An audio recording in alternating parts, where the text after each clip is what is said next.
struggle city. Yeah. And these guys are playing into an acid spray, and they're both just dying. With an edge. With an edge, yeah. That's nasty stuff. Yeah, it feels like silent heroes bad. nowadays need some kind of recovery mechanism, and I just don't feel like Wyvern has that either. Mm-hmm. From the mid lane, you're always going to be getting your golden XP. From the side lanes, if you get shut down, you are shut down completely. I guess the one thing that pros always tend to do is when lanes become hard and the lanes break up, we move towards 10-minute mark, they start to shuffle. So like Wyvern could get put mid and she'll just sit there happily and push out waves. And you might see the carry go and farm that mid lane too. Everyone just kind of does a little shuffle and moves to whatever lane they feel like they need. If we're going to bring heroes top and pressure the tower there, then yeah, maybe Wyvern takes mid and Lena's top with someone else and they just take that tower. Maybe next time, I'm gonna be hooking some creeps. And he's trying to smoke in towards mid. And Lodeen missing another rebound. I think that's 3 in a row that Marcy's not landed his rebound onto the Timbersaw. And I'm not sure if Max is just sidestepping and outplaying, or if Lodeen not quite up to par and his Marcy skills. 100% an outplay. He's just better. Yeah, skilled gamer. Yep. He's gaming. These things have relaxed now for a little bit. Oh, the hook though. No relaxing. No relaxing for the Enchantress. They're going to get a TP top from Cube though. Clockwork's coming in to save the day, keep the Ench alive. Maybe next time with a Cold Embrace on. Not doing an awful lot of damage with a rot. He just gets turned around with a Battery Assault. Good rotation from the Clockwork, and that's the ideal situation here really for Ivy, because Timber is already level 4. He's pretty happy to stay down here alone. Hasn't died the first 6 minutes, so that maybe potential counter of the SF in lane hasn't really come to fruition yet. I'm thinking, definitely looking forward to this level 6 timing on Timber 2. I wonder if he's able to like stick it on the... Oh my god, they're just more fighting. Let's go. I mean, Lodeen just jumps straight in on them. The hook misses. And the DP just turns with the Exorcism. Good cogs from Cube as well. They'll land the Light Strike array in, and MTD does have a Laguna Blade, but nobody's low enough for him to try and blast down. And they're killing top as well. They're going in. And they found this Own Me Winter Wyvern. Another kill across the board. Ivy just demolishing them. Yeah. You have to compare these offlaners. Timbersaw can be left alone. He's self-sustaining. If necessary, with the supports gone, he can just cut the wave. That's not an option for Wyvern. Wyvern has to get through this Ench, who will slow him if he tries to take the waves and just deal a super amount of damage. Low skill on his out, always able to connect with that unstable concoction. They can run Wyvern down pretty much anytime they want. It's so hard to lane alone as a Wyvern. You're much too weak of a laner. So the ability for supports to move around on Ivy is just much greater, and you see that going mid. Yeah, and then when this Timber hits level 6, the SF starts to become a little more afraid. Timbersaw hero can output some serious damage, but now maybe we see the strength of this SF Marcy lane. Couple of raises in towards Max. Pleb trying to line up the long range as it came off cooldown, but he won't find it. It really felt like that. That bot lane should have had kills on the Timbersaw in the first 4 or 5 minutes, but not getting that has allowed Max a free time. Indeed. And just Alchemist need that one little rotation to help SF out, because the 1v1 is whatever. Max has just been Timber chaining around. Look at them swarming into mid now. Oh, Cube's readying himself. Hellbear's coming. MTD going for bottom rune. Arcane is there. Who's going to get it? Light Strike not in time. He throws Laguna Blade in there as well for good measure, but now trapped inside the cogs. In comes Ivy, chasing down the Lina, and Cube. Right place, right time again. He's been all over the map, setting up pretty much every kill they've gone for. He's honestly having so much impact on this game. It's great. You see Lina is playing to the south side just because that's where the ward is, that's where Marcy is. She wants to play on that, but Cube is just so ready. He can just walk through. It doesn't matter. They're just...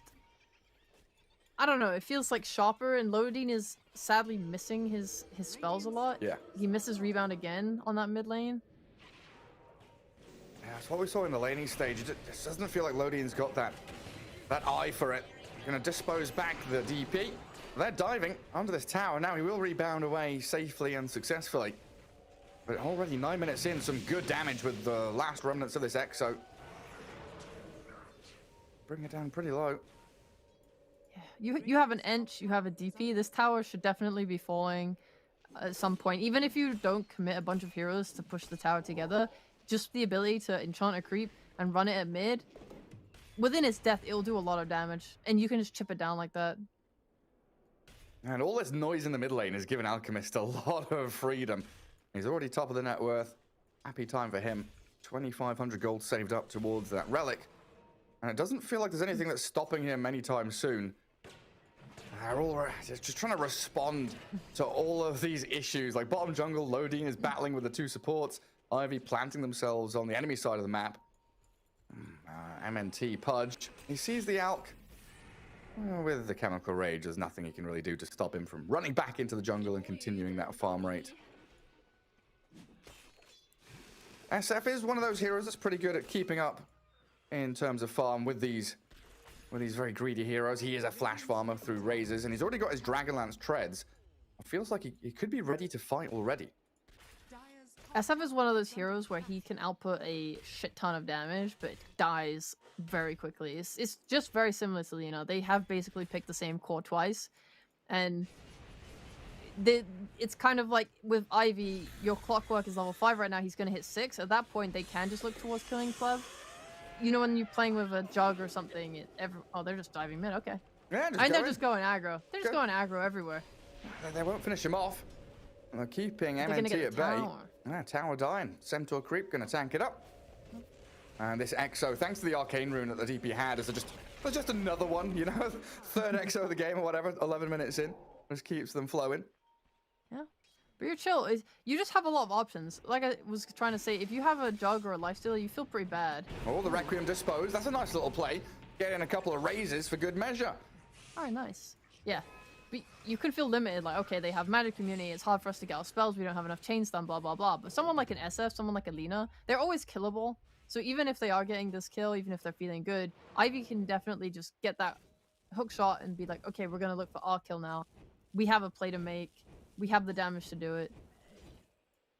It feels like very much DGG looking towards 20 minutes for those BKB timings.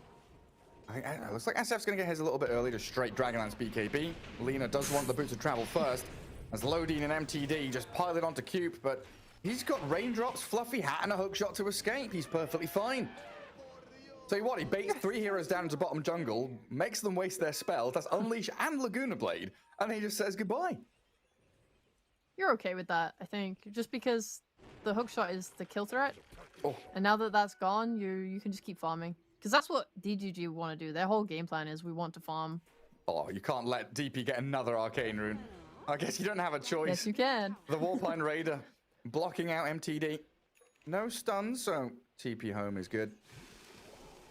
Looks like Lodine should be able to get away here with a rebound over the Pudge if need be. Not going to use it, didn't need it in the end.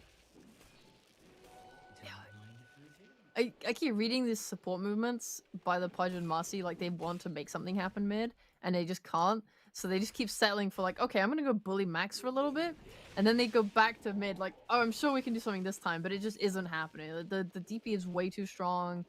Ench is playing mostly around mid. She's not really going to bot. In fact, I think the supports in general are not really playing around bot. There's just so much action mid that every time this Marcy and Pudge go there, it just like never really works out. They're bringing SF this time. Strength in numbers, you know? Bring all the tools you can. And I'll see the DP. Catch her out with the stuns. Requiem for good measure. And down she goes. That's a lot of nuke damage from DGG to blow her up.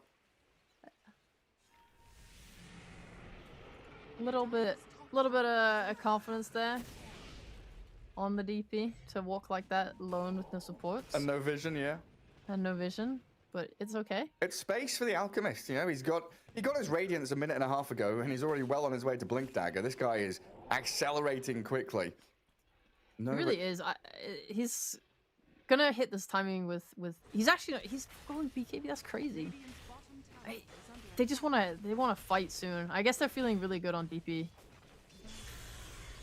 Oh, he's still got stacks to take. That's a Radiance Blink 14 minutes in. Very quickly off the mark, Mr. Low Skill. Looks like Cube is also stacking out the triangle as well. And one of the limitations here, it feels like, for DGG is they don't have that Enigma Beastmaster kind of hero top, right? This Wyvern, not the best at pushing towers, even though you clear the wave. You do need the rest of your squad to come up here and help. And they're going to amass, what, every single hero up here? Lina decides to fall back to the triangle just for a few seconds, but everybody else ready to shove on this tier 1.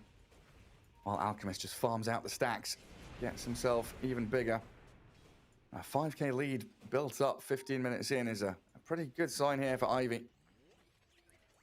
Not having BKB is scary for Alk. I wouldn't be surprised if he has this blink, but he only gets involved as like an absolute last resort.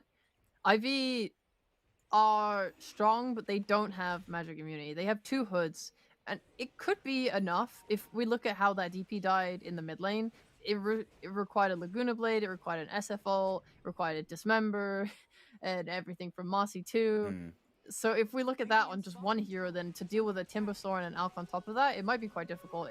The fights probably would require them to do a lot of kiting and use of their spells where they can like disengage for a moment with the Wyvern ult and then re-engage with their spells again. I guess they've got quite a decent amount of team fight. We talked about the Clockwork and how we liked that pick early on, but it feels like Coop is, you know, their primary but also only form of initiation and team fight. But if he gets off a hook shot and cogs like that, that's all you need. Coop with a perfect jump in allows the DP and the Timbersaw to shred through the Shadow Fiend. Pleb gonna get the Requiem off in time, but the Witness Curse overlaps, does no damage, dies to the Spirit Siphon in the end. Lodine barely escaping the grasp of the Ghost. Ivy responding. I mean, two supports dying there for the Shadow Fiend and defending your tier 1 tower. Gotta feel incredibly good, especially if Alk can chase in for a bonus kill. Diving onto tier 1 and looking for the Wyvern as well. They're gonna get more out of this than they ever expected. Low skill has found owned me. They silence up the Wyvern and away they go into the tree line. Oh, another concoction, but the fog of war in the trees. Low skill's not gonna find it, but they'll have the Chakram over the top to make sure that the Wyvern dies. Bit of a dive. This is the nice thing. Al can just keep farming, and then when a dive like that happens, you can just TP in and react. And clean up shop. Like this hook shot was the key point of that fight for them, and just the ability to catch 2 heroes there in one, especially this SF who then can't pop the ult. They need BKBs desperately. I think they have one coming for SF right now. Yeah, that's a shame. To take that fight like that when you have a BKB about to be finished is not great, but now they're a lot stronger for the next fight. Like if that was Lina too. If that was old Dragonlance, he would have had it, right? He would have disassembled, he would have the BKB top. Yeah. Not with the new one. But yeah, I don't know, I was about to start complaining about Ivy not having a massive amount of team fight, and Cube just pops off. Got himself a 4 staff now as well, pretty farmed on this Clockwork, being so involved early on.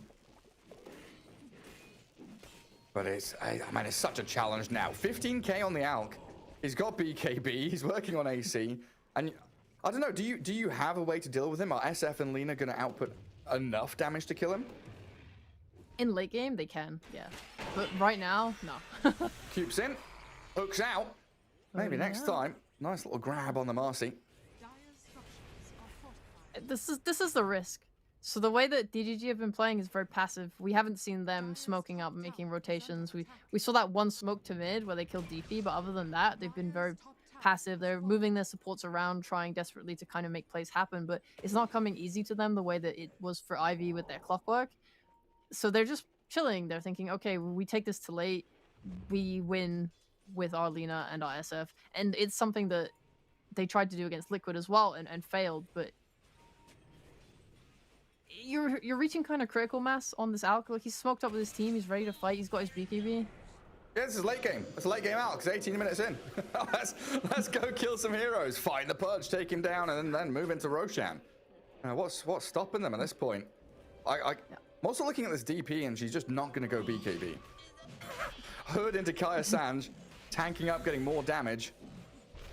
This is the results of the way DGG's been playing. This Alk has had complete free farm. He's about to have an AC in the next few minutes, given that it's Alk. They're going for the fight here. They have BKBs. Oh yeah, I mean, SF just goes in with his BKB Requiem, tries to fear them away, but look at the Alk. 3-man concoction. Low skills in on top of them. Doesn't have the Chemical Rage though, so a little bit difficult outputting his damage, and the hook shot whiffs. DGG get themselves away from what could have been a disastrous team fight because they'd already lost out on the Aegis steal. Yeah. A nice idea to try and contest just comes a little bit too late. They definitely have potential to win a fight just because the DP's being greedy and not buying a BKB. Same for Timber, he's not really a BKB buying hero. You always have a way to fight as long as you have spells and they aren't buying BKB. But again, Alk is your main problem. It's really just a game of like, can we buy 4 stars? Can we kite this out? Can we, keep him from killing our hero? Because he's gonna finish his AC. Then he's probably gonna go Basher. Oh, Pudge in trouble? Yeah, might just get solo killed here. Acid sprays down, there's no one to help him out. Maybe next time tanking it up for Pleb to farm out that one additional wave. I mean, yeah, like, he doesn't even have attack speed right now on Alk. Just think 2 items down the line how hard it is going to be for DGG to deal with it. A lot.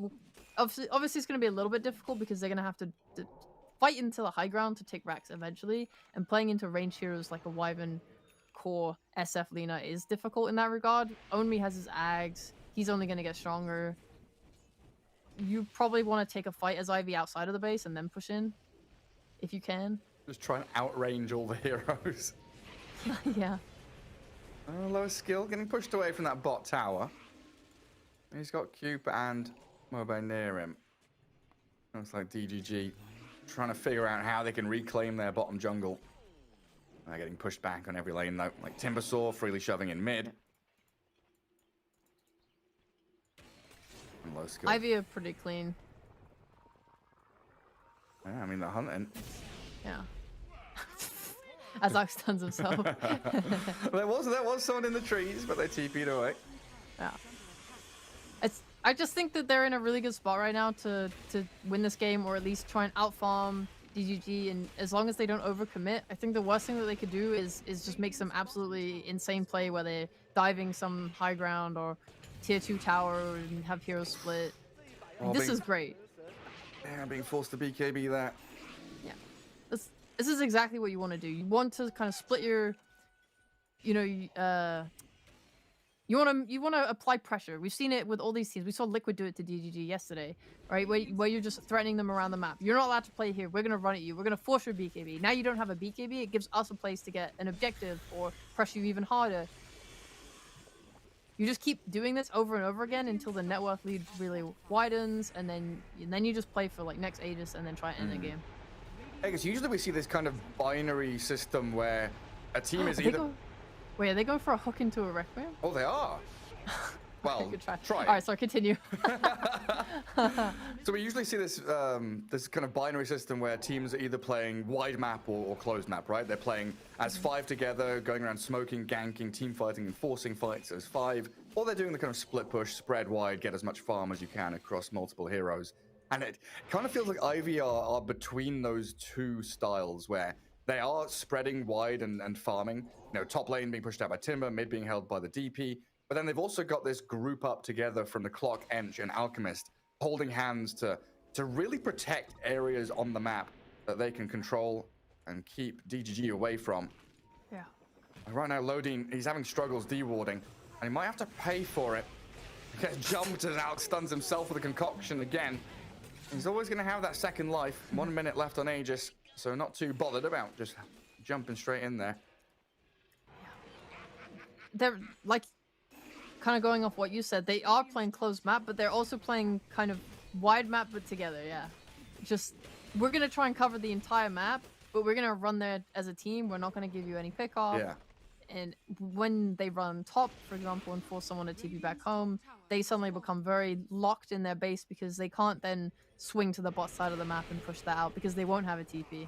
Oh, hook in there off the Light Striker, right? Gonna take down the Aegis. BKB's in the backpack still for the Alchemist as Pleb. He winds up the Requiem, but it's cancelled by Cube's hook shot back. A dive from Obey behind tier 3, zones away. Arrest of DGG. Well, Max is still in there, but the hook back in. Maybe next time. Grabs the DP, but it's not enough to kill her. Requiem now from Pleb will be able to push and fear back the Timbersaw. As the Winter's Curse on the Alchemist holds him in place for a few seconds. They can't drag him back, though. The BKB gave him the safety against any kind of disposed play. I can't believe that DB lived. Honestly, that was... Whew. skin of his teeth. This was definitely the type of play I wasn't looking for from Ivy. I wanted them to kind of relax with the Aegis expiry and just play this triangle, cut the waves. Like we talked about, them running to bot, like put a ward in the bot jungle or something, and then if someone shows on that, you run at them, and so forth. Use your smokes that way, and just keep the map as close as you can until the next Roche. Going high ground like that is just so scary. We just saw how quickly the Alt can die to a single like, stun into hook. You know, pretty quickly. It felt like Ivy were testing them, honestly, though. Like, oh, we'll go high ground. We'll see what they do. See how they respond. And DGG not afraid to chuck everything at them. Yeah. That was pretty best case scenario though for Ivy, given what the worst that could have happened. Yes. They nearly died on like DP and Alk. Could have been pretty disastrous. Yeah. And nice for DGG though. They get to reclaim their triangle, get some D wards. Lodine finally removing all of this vision that Ivy been placing around.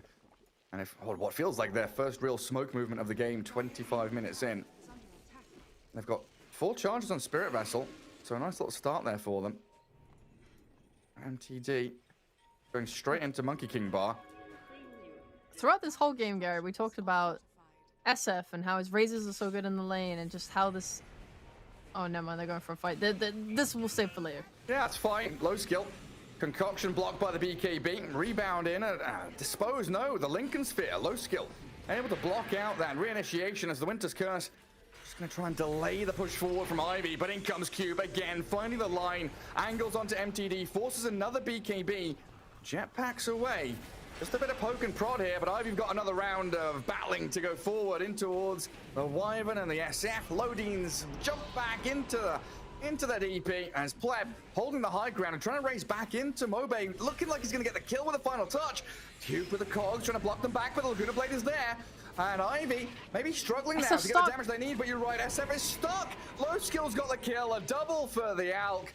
Maybe next time, and Own Me still trying to turn this around though. Arctic Burn with the Aghanim Scepter upgrade, long range and big damage from this Winter Wyvern. And they've killed off 4. Chasing the Enchantress now. MNT not going to get the hook though. Lodine. Lodine's in. He's got the dispose. Still unleashed up. Gonna drag the Enchantress back, and a team wipe coming in. DGG. They get them all. What a great fight from them. I was really scared at first. They felt like their BKBs were kind of getting forced, and like in unfavorable situations, Lina had to BKB just, you know, on like 10% health. But like, it was hard for Ivy to commit. Like DP, she got just pushed away. She doesn't have an armor item to deal with the SF damage, so she's just getting clicked down by that. She doesn't have a BKB, so it's really hard to kind of just run into Lina, who could just turn and kill you. Yeah, and then like I honestly thought that after this Winter's Curse, it would just be Ivy go again. You know, the hookshot looked good, everything lines up. But once the Alk's BKB is down, we start to see this Arctic Burn and Spirit Vessel. You know, the Pudge with all these charges, he hooks away the Alk, puts Spirit Vessel on him. Winter Wyvern is going to come back again and deal with the Alchemist. And how did Pleb get stuck there? What happened to him? He got knocked by the cogs, I think. Yeah, you're right. There it is. Oh, he tried to TP as well. Yeah, concocted by the Alchemist. But this offlane Wyvern starting to scale up pretty hard. Yes, they need dispels on Ivy. The Alchemist, I think he can get the shard, which dispels, and then Timber can buy a Lotus Orb. He has one now, and that should help a lot. You just need ways. Yeah, you just need ways to get off this vessel.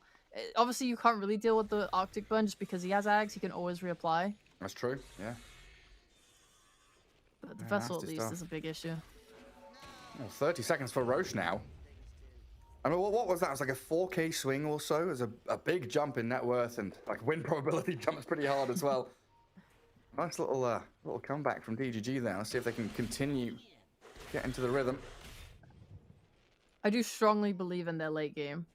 Although Ivy are definitely still in it. You can't tell anyone otherwise. The most important thing going forward though is just if you can have good vision and play under a cliff ward or something like that, it would greatly aid them because they need to be killing this Wyvern first just to stop this curse. You don't want your Alk's BKB to get stole out by curse. They have a lot of ways to break this Lincoln, so it's not a reliable defense mechanism. So just killing this Wyvern would be absolutely like top tier priority. Best case scenario for Ivy. Yeah, I mean, like, Alk is peaking right now. He bought that Lincoln Sphere, going Swift Blink next. He doesn't have that Basher or Abyssal Blade to kind of contend with the BKBs of Lina and the SF. I'm kind of wondering where he goes next. Like, he's going to grab the Aegis here and does already have his shard. But is this the point at which Alk starts buying Aghanim Scepters for his team? Oh, a hook missing there, and MNT can get the hook back into him. He's nearly getting blown up by the Timbersaw, while low skill, the Alchemist jumps straight on the Marcy, takes her down. Trying to catch up to the SF, the Lina, the Wyvern, but they've all spread their separate ways. Doesn't look like they're going to catch any bonus kills.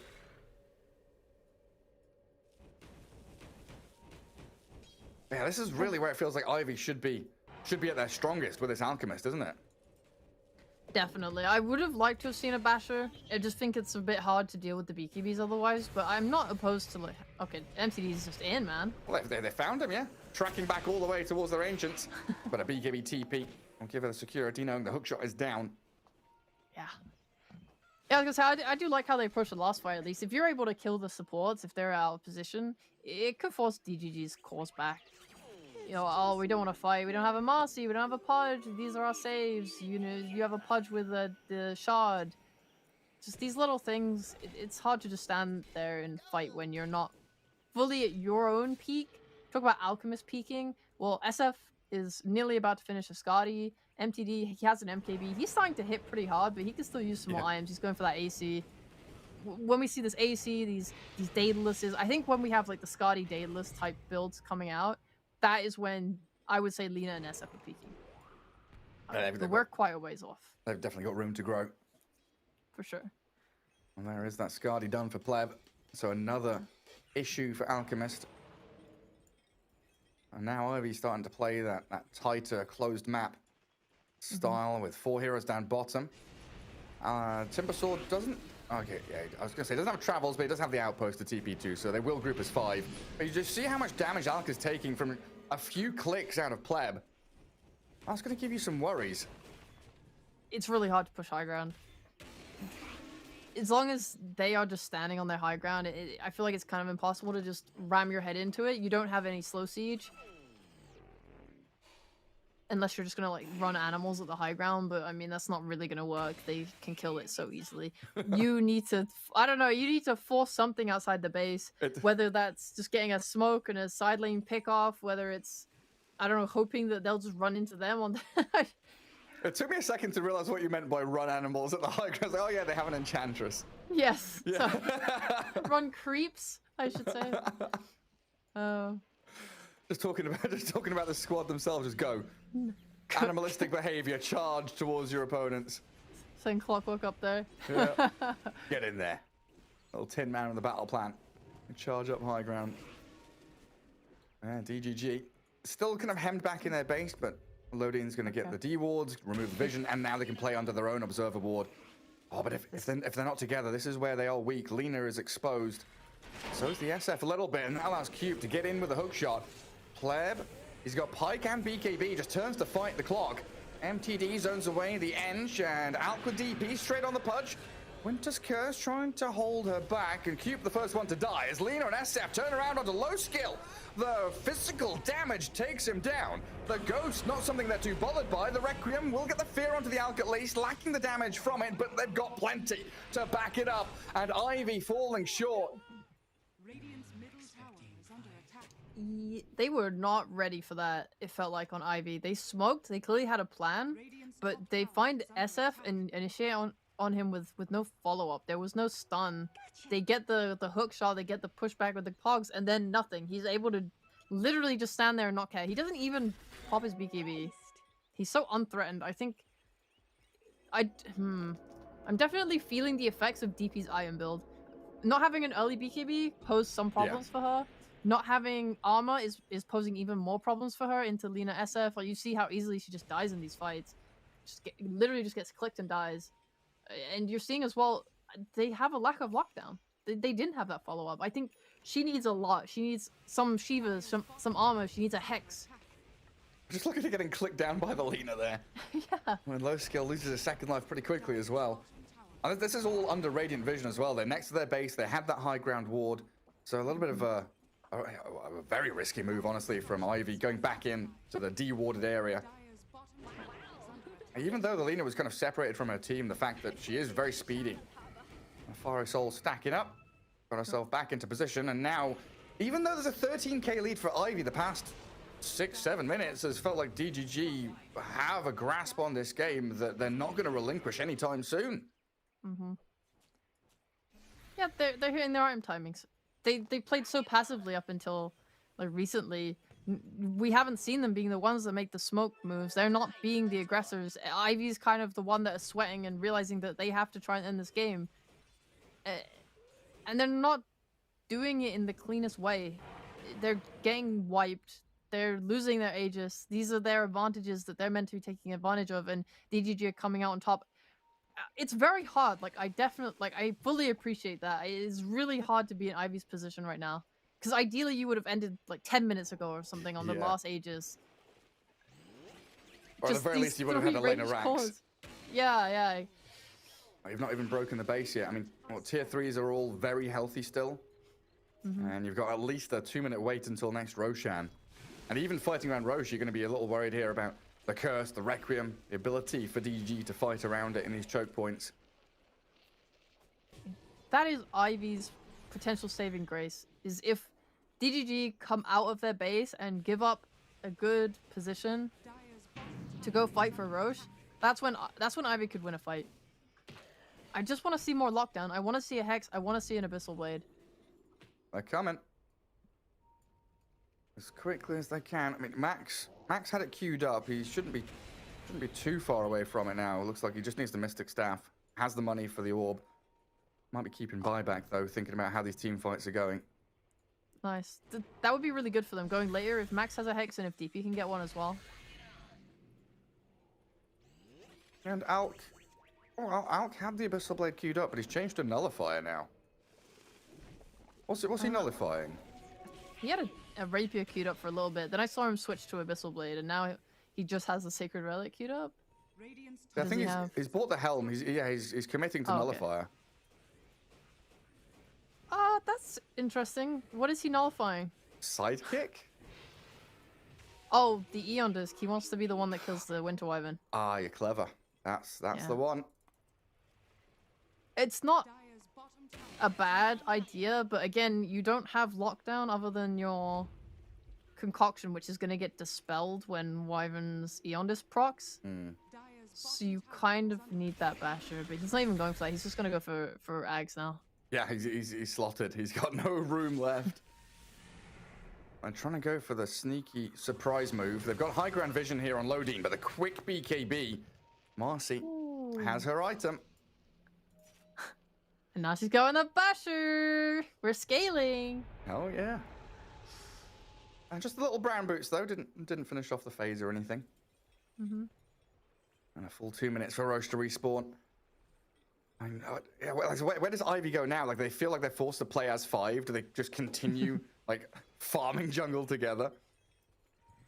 Ideally, when a team is playing like this on DGG and they're all in this bot lane pushing up to base, usually you're pressuring something else. Either you're threatening Roche, which isn't gonna respawn right now, or you're pushing their base and forcing them to TV back. Right now, they're not getting anything. It would be nice if they could at least make a pretty big effort to control this triangle. They're very split right now, which is quite scary. There's no vision from Radiant's side to know this though, so I think that it is a bit of an effort to kind of push into them. I mean, at least you're doing it into fog, so you need to play with like a ward on a high ground. I guess Pleb's just going to be very brave and walk in. They've got this jam on SF now, so Pleb trying to scout out his own triangle, see what's up. A D rune down bottom. The last one we saw got picked up by the clock just to try and steal it away from Radiant, but SF he's walked straight in and got it. BKB's ready, turns to hit into low skill. Pleb's at half HP, but they lose the clockwork quickly. Now Ivy the one's on the run away. Lodine was looking for that reinitiation with the rebound, but Ivy realizing very quickly they just cannot stand their ground and fight it. They do have high ground vision here though. Alchemist with a concoction, winding it up to try and make a jump. Not gonna happen. The Nullifier got rid of the DD on Pleb. I was really scared. When he started hitting, I was like, oh boy, this is gonna hurt. And then I realized it had been dispelled. I was like, oh, never mind. He's not hitting too hard yet. He's actually gone for a very defensive build. I expected more damage items coming out. I think Lina is the one that's going to be covering that instead. Even she's going for a Satanic.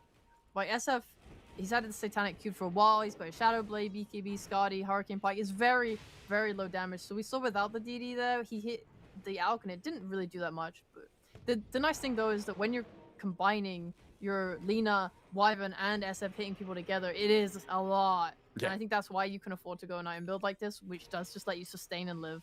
Have multiple lives, basically. It gives you the freedom to play aggressively like that. Pleb jumped on. He doesn't have BKB, but he does have the hook and Dismember to save him.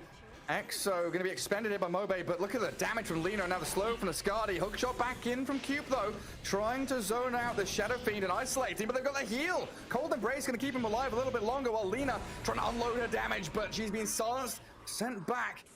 Ivy hold the high ground in that top jungle, and now they're moving forward with the Alchemist to find maybe next time. Lina from the high ground, though, the artillery cannon launching in. They've got the Winner's Curse onto the Enchantress, which blocked the damage onto the Alk, though. Owned me. He's still looking to get back in here and maybe save the Lina, but gonna be left alone to die. MTD there. A buyback came out from the SF as well towards the tail end of that team fight, thinking they're gonna contest this Roshan even further. Oh. Love fight. I love fights around Roche. I love it. It's like the do or die. Everyone has to commit buybacks. You have to go all in. This Aegis means so much, especially the later it goes. We have a friggin' refresher shot. Like, this could be absolutely game changing. Getting 2 BKBs, getting 2 Wyvern cousins. I mean, whatever have you. Just the ability to just fight and fight and fight. Low skill. It's so big. Low skill.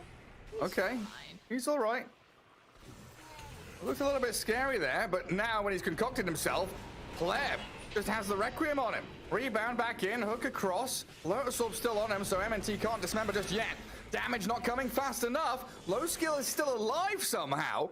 Another Lotus put on him. I don't know how he's managed to weasel himself out of that situation. Looked like he was dead. I didn't see what happened to Lina, but she died and brought back.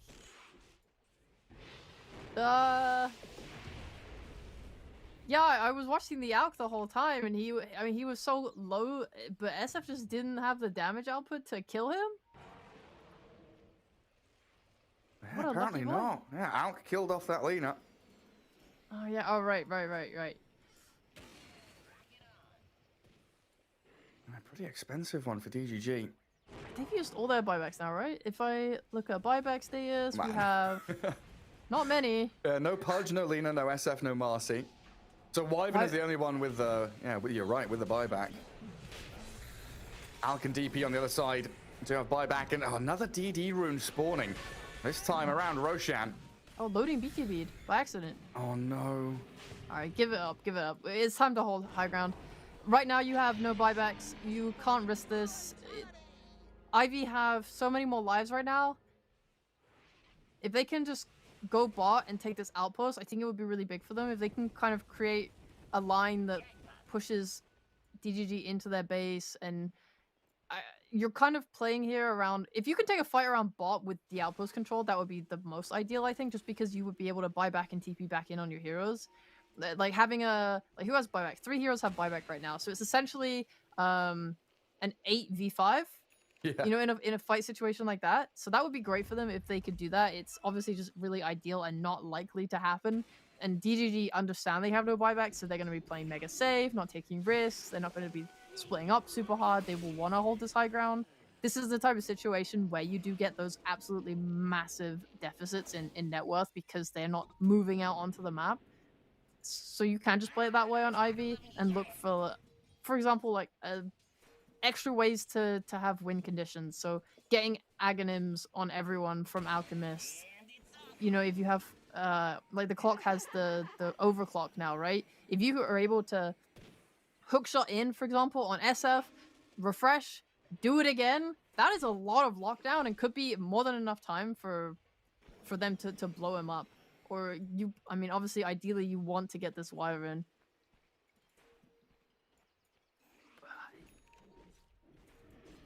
Yeah, they're just gonna get more and more gold, and more people will become cores. Like looking at this Ench, he's going for an Ags. He wants to be a carry too. You have so many heroes that can kind of push at this tower. Oh yeah, they changed overclocking, didn't they? Does it not refresh now? No longer refreshes all of Clockwork's abilities on cast. Well, now it's supercharged for me. No, I saw Scriff hover over it and I was like, wait, hang on. I was like, yep, Sheepo, correct. Nodding my head. Yep. And then I was reading it and the first sentence just like, nah. Thanks, so now it's I'm sorry. So now it supercharges all the abilities. Thank you, like genuinely thank you. Sorry, my British sarcasm came out at the wrong time. I rolled learning today. What does it do to the hookshot then? Oh, the stun it's a radius long duration. tooltip. You can read. I look. Supercharges his abilities. Why would they change that? You know what? Fine. I'll just change what I said. Everything I said still applies, but the idea now is they get a bigger net worth lead, and Clockwork buys a refresher. There we go. That's the way around it. See, that's a true Dota 2 analyst move right there. It's like when you're doing a maths exam, all your working is wrong, but you got the right answer. It's like you made two mistakes that cancelled each other out, and you got the correct answer. Good job. Well, the patch was big. I thought I remembered most of the changes, but that one caught me by. Man, I was playing with Fog last night, and he was testing me. I was playing Enchantress. He's like, "Do you know what your shard does?" I was like, "Yeah, it's like a mini wyvern. It's a little wyvern curse." He's like, "Oh yeah, good job, Gary." It's like if you ask me about anything else, I'd probably get it wrong. I only remember the end shard because of the name. I love the name Little Friends. It's so cute. Yeah, happy little tree friends. Yeah, it's so useless. I don't think I've seen that shard ever do anything. I used it last night, and I mean, yes, it's probably useless, but it was pretty funny watching a bunch of creeps, because the range is huge. It actually like gathers creeps from like 1,000 range away that chases this hero down. They they're tracked. So we had super creeps, like 3 or 4 waves chasing it down an enemy CK into his fountain. But it's only 6 seconds long, and it's like, by the time they get to the hero, it feels like they don't do very much damage from what I've seen. It didn't really do anything apart from make me giggle watching like 30 creeps following an enemy hero past his towers. They just like start sprinting very fast. Yeah, they're pretty quick. But here's the siege from Ivy, right? This is where they've bunkered down as DGG held back in their base. And DP just going to be the one to frontline, get onto that tier 3 with the EXO. Yeah. Need to be careful with how they approach it. I think if they had buybacks, then they have no problem kind of standing there and attacking them and sort of forcing the issue a bit. Because they know they're stronger if they can start this fight from high ground when they have, uphill. But if you stand up like that and you get hooked, for example, you're dead with no buyback, and that could just be the game. Yeah, hook into Requiem, something DGG continually trying to utilize. So Ivy get the tier 3 and then they get out. Yeah. And Aegis is about to expire on max. That's okay. No reason to stick around. Yeah. And BKB up for the Enchantress, scaling up into a core. Pike, Glimmer, BKB. Low skill is just buying ag after ag. He's got one for Timber done. Oh yeah, very nice. Okay. Yeah, okay. Curse on the creeps. What was that for? Scare he them. didn't break his Lincoln, so I don't think he misclicked either. Scare them. He just was to, make them afraid. Defended the melee racks with it. Okay. What's the cooldown? 80 seconds? It's long, but it's not one of those 2-minute long cooldowns that you're afraid of throwing out there once in a while. Is this one of these games where they're just gonna chill till next Roche? It looks like it. I mean, given how it was, 25 minutes in when they tried the first high ground push and how poorly that went, they're probably going to be holding back a little bit now. But this is where the siege breaks. You were talking about kind of keeping the Radiant back in the base, the net worth deficit, building 39,000 now. The Radiant populace is starving. They've got no access to medical. They're all dying inside this castle. Their king, the Shadow Fiend, is the one out, getting himself, feasted on these creeps. But here's the nice thing. We got buybacks again. Oh, we do. Lena's is coming up now, so I think they're pretty good. Vincenzo. He's BKB'd up and sproinked back. Aghanim Scepter on the edge, giving a bit of a gap, but in comes Cube, hooking onto his DP. Not landing on the SF or anyone as the impetus launched out long range, but Pleb the one to be focused and forced back towards his base. Another missed hook. MNT was attempting to catch the stragglers on their retreat. And just a buyback from Marcy, defends the base and holds it. Wait, what's SF Courier doing? Is he trying to drag the wave, or he's just trying to go to the secret shop? But he dragged a dire wave into creep camps. And it's dead. And it's gone. Yeah. He wanted his satanic. Ah. He's definitely been struggling for farm in recent times. I mean, they've been stuck in their base, but I remember seeing him looking for the satanic about 10 to 15 minutes ago. And he's got 7k gold, but he wants to keep that buyback. It's just more important. Yeah. Oh. I mean, Lena finished hers, right? Yeah, at least Lena's about to pop off. That Daedalus is going to be massive. Alk has just been going for Ags for the last 10 minutes. He has nothing else that he feels like he wants to buy. I personally really wish he would buy the Abyssal Blade. I don't know what he would replace, but it's like rough to watch. You know, he just starts hitting someone and they don't lock him down. Well, if you can just keep pushing all the lanes. Yeah. Another reasonably long Roche respawn though. 2 minutes again. Plenty of time for the Radiant to gather up whatever creep waves meet their base. They're actually going to smoke up together. MTD, They the have one Daedalus that's not... finished. This is big. Yeah, you're right. And who are they going to come in contact with? Max, feared by the Shard of SF. Can't quite get the catch on him. The hook misses. Max turn to get that Scythe of Ice in, and now low skill arrives. Whack, whack, whack into the back of maybe next time. Nearly kills him off straight off the bat. They did disarm Pleb for a second there, but the turnaround, the damage to Daedalus you called for. MTD shredding through the cores of Ivy, and now with the Requiem, they're going to fear up Mobe. The DP's down, and Pleb grabs a double kill. That was a bit sussy. The Alk stunned the Pudgeons. Oh no, because he wanted to make sure he couldn't shard. Okay, never mind. I was thinking, shouldn't he have stunned the SF? You just kind of let him live. But yeah, no. When there's a Pudge next to you, you kind of have to make the decision.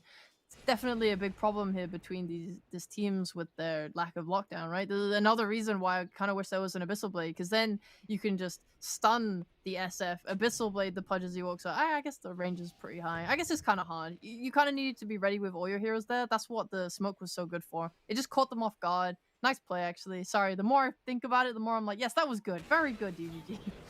Yeah, I love the cogs turning as you progress through the and now the cogs are dying, top lane. Yeah. Good segue. Hey! Cube down, gem gone. Lodine's gonna grab it. And this is when Roshan's respawning. He's about to pop back up. So Ivy might have to expend some buybacks here. MTD's gonna scurry away from mid lane. They're fine with 20 seconds, I think, on Alk. I have to buy back. You don't want to push the issue and throw. Yeah, you have buybacks, but you don't want to expend them because then you end up in your base again. So I'll just do Roche. And they take it pretty quickly. Now, Ivy is coming. I mean, they can't position themselves fast enough, can they? Oh my god! Cube! He just grabs the Aegis. What else did he get? Aghanim Scepter taken as well. He's gonna die here again. Oh god, no, he can't escape from this with the jetpack and the Force Staff, the range damage, the Ghost Scepter. He's bought himself enough time. Okay. Went to him. I'm gonna jump forward though with a blink and the catch on Clog. Finish him off with a Splinter Blast, but what a god. Oh my god, it was so close to it. A perfect getaway. Alright. Nice Ags. He drops it on the floor. But let's be real, you have an Alk lineup who's actually taking that Ags. If anything, you actually don't even want to use it because you want Alk to give away the Ags so he gets the Ags granted buff. So if anything, this is kind of just a dead item. And like Alk can't pick it up and give it to someone, right? It's something you have to pick up and use yourself. Yeah. He's got to actually build the Ags with his own bare hands. Yeah. Oh man, that could have been game potentially. Like if DGG gets that Aegis, they do still have the cheese that's over on the Pudge, but having Ags and Aegis there kind of allows them just to plant a hero on high ground, hit tier 3 and force Ivy to fight. They're going to go and try and do this anyway. But it gives another window here for Ivy to actually have a good scrap with DGG around their high ground. Low skill, protecting his Timber. A Shadow Fiend so incredibly tanky, and with that double BKB off the Refresher Shard, and he does still have, it gives him the confidence to stay high ground and hit buildings. I don't know if this glyph is going to stop them. It always feels so bad just glyphing barracks, you know, no tier 3 or tier 4 to get those AoE projectiles out. And a nice little dismember there. Gets the Shadow Fiend away from danger. I mean, Lodi nearly dying to the impetus hits. Oh, he changed his items. Damn, he was going butterfly on his Enchantress because he got gifted the Ags. He was trying to be a big boy carry, but he's changed his items up now. He's going for the Hex instead, which I respect. I think that's the right play. They just need more lockdown, more stuns, the better. The Ags that they stole, low skill ate it. They gave it to Alk and he ate it, but I think it was a mistake because it didn't increase the Aghanim's granted count on his bar, and so I think it basically would just kind of, because you get a buff for eating Ags you made, right? I want to say you don't anymore, right? Wait, you don't anymore? Because they changed it so that you didn't need to eat Ags anymore, and you just get the buff from giving it to people. Okay, but then what's the point of yourself eating an Ags? It doesn't give you stats. If it doesn't give you a buff as well, what's the point? I'm not sure. Maybe he can give it to himself, but yeah, Lina unloading a bit of damage on the clock. Low skill. He's on that purge, but the Yule Scepter is actually the neutral item there. Stormcraft buying a bit of space while the Winter's Curse holding the DP in next to the Alchemist, allowing Pleb to get a big two-man Requiem. Aeon Disc is popped over Mobe, but low skill, he's dead. Does have buyback, but DGG are just stomping all over this fight now. Shadow Fiend and Lina. Huge damage from these long-range right-click cores, and he catches the Timber Saw with the Light Strike Array, grabs a triple kill, and off they go. Waltzing towards high ground. They are just so strong. Oh my god, this tower. It's gone. And, what do you do? You're going to catch the Lina here? She doesn't have BKB, and there's no Dismember to save her. They used it on the Shadow Fiend already. Lodine getting feared back towards the Dire Base as well, trying to D-ward on his way out. So Ivy with the triple buyback. They do fight back and defend their buildings. Not a single Rax has fallen this game, even though we've had several high ground pushes and it's looked close. But now you gotta get something back, and what are you gonna get? Probably could force a Lina buyback. And then what do you do? Now you don't have buybacks. It's very much getting into this late game scenarios. You force buybacks, and then what do? You can see it go either way. You can either see teams both play it hella passive, hide up in your base, wait for the buybacks to come back, and it becomes a very long game of back and forth. Or you be brave. There was one game I watched where some team was so brave, no buybacks, they smoked up and took the best 5-man fight of their life and won the game. So, that's what they need. Yeah, I mean, it requires a lot of things. Like, what do you feel like you need to win a fight? What do you feel like it gives you the perfect way to win that fight when you have no buybacks? Do you need to be playing under a cliff ward? Do you need the enemy to be split up? Is it like a pick off? Or God, it's late game Dota is fascinating. Yeah, because usually we'd be looking at this and thinking, hey, Alk peaked legit 20 minutes ago. His time has come and gone. We're now nearly at tier 5 item times. That might be what the teams are really looking for, is some sick tier 5 items to come out. But I don't know, you're basically a single core as Ivy. DP and Timbersaw scale a bit, but nowhere near as well as this Wyvern, Lina, Shadow Fiend. And it's really going to come down to who they can scythe, who they can catch, surprise kills off the back of vision. I think that's what it comes down to a lot of the time in these late game scenarios. We talk about the team spirit style, right? Having these high ground wards that they just 5-man sit around waiting for people to come towards them, reading smokes, understanding the flow of the game and what your opponents are going to do. Yeah, there's a DD top as well. That could be another way in if you're able to get a kill or a good fight off the back of having that DD.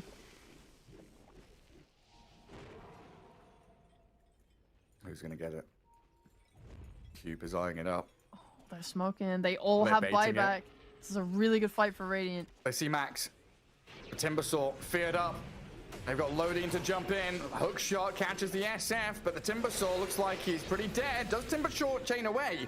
But the final hook is there to take him down. Alchemist jumps on the SF and realizes quickly that's not a battle. He's really... Oh, you can take it? Can he? No, they've got the heals and the Lincoln Sphere on him. He turns instead onto Lodine and finds the Marcy, but Low Skill's dying. Blink forward from Onmi, slowing him down, and Lena gets the damage she needs. Dismembers on the back on the Enchantress as Pleb gonna shred through Vincenzo. Mobe still trying to jump in and play aggressively with the Ghost and the Spirit Siphons, but they just turn and kill her.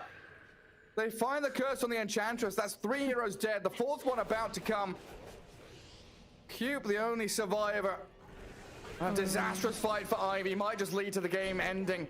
DGG ready to go high ground and looking for this game 1 victory. Finish her off with a hook. Maybe next time secures it. Buyback is immediate. But DGG realized with no buybacks on Ivy available, they can go for tier 4s.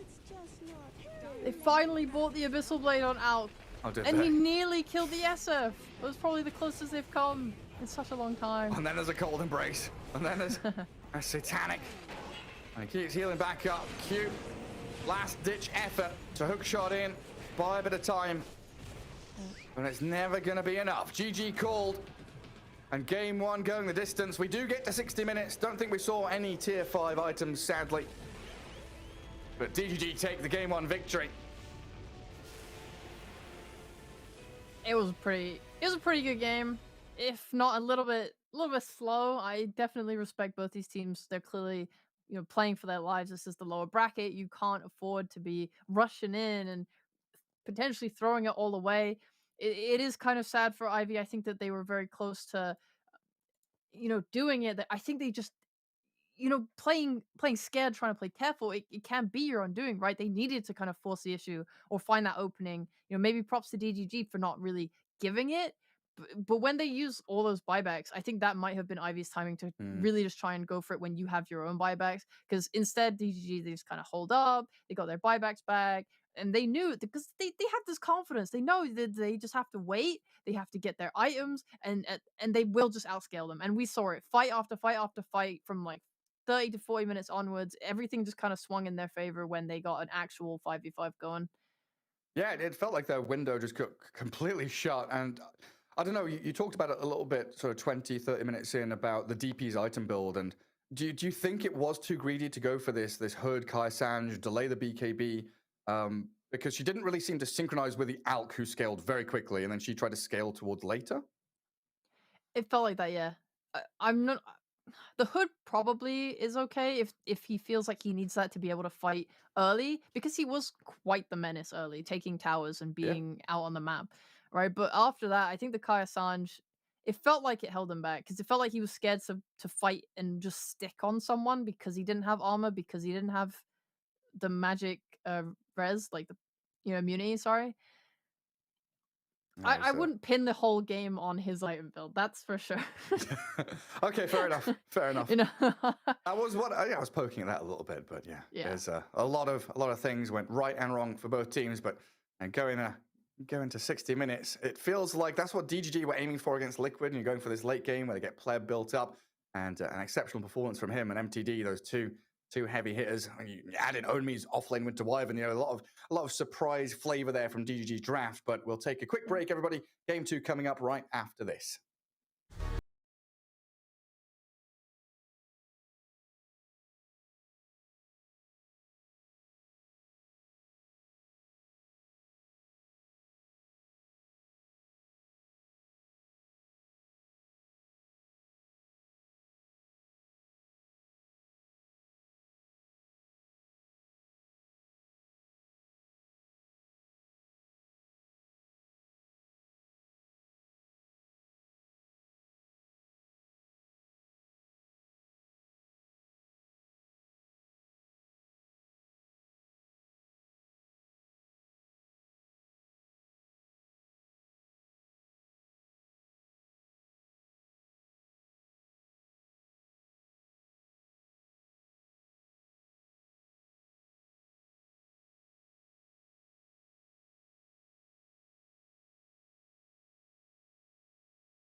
what we live and breathe. For us, it's more than a game. It's a reality where a group of letters can mean everything. Where runes are collected and Aegis can only be won in battle. Where centaurs can give you a ride. Where the true heroes are those in front of the screen. GG Bet. This is real.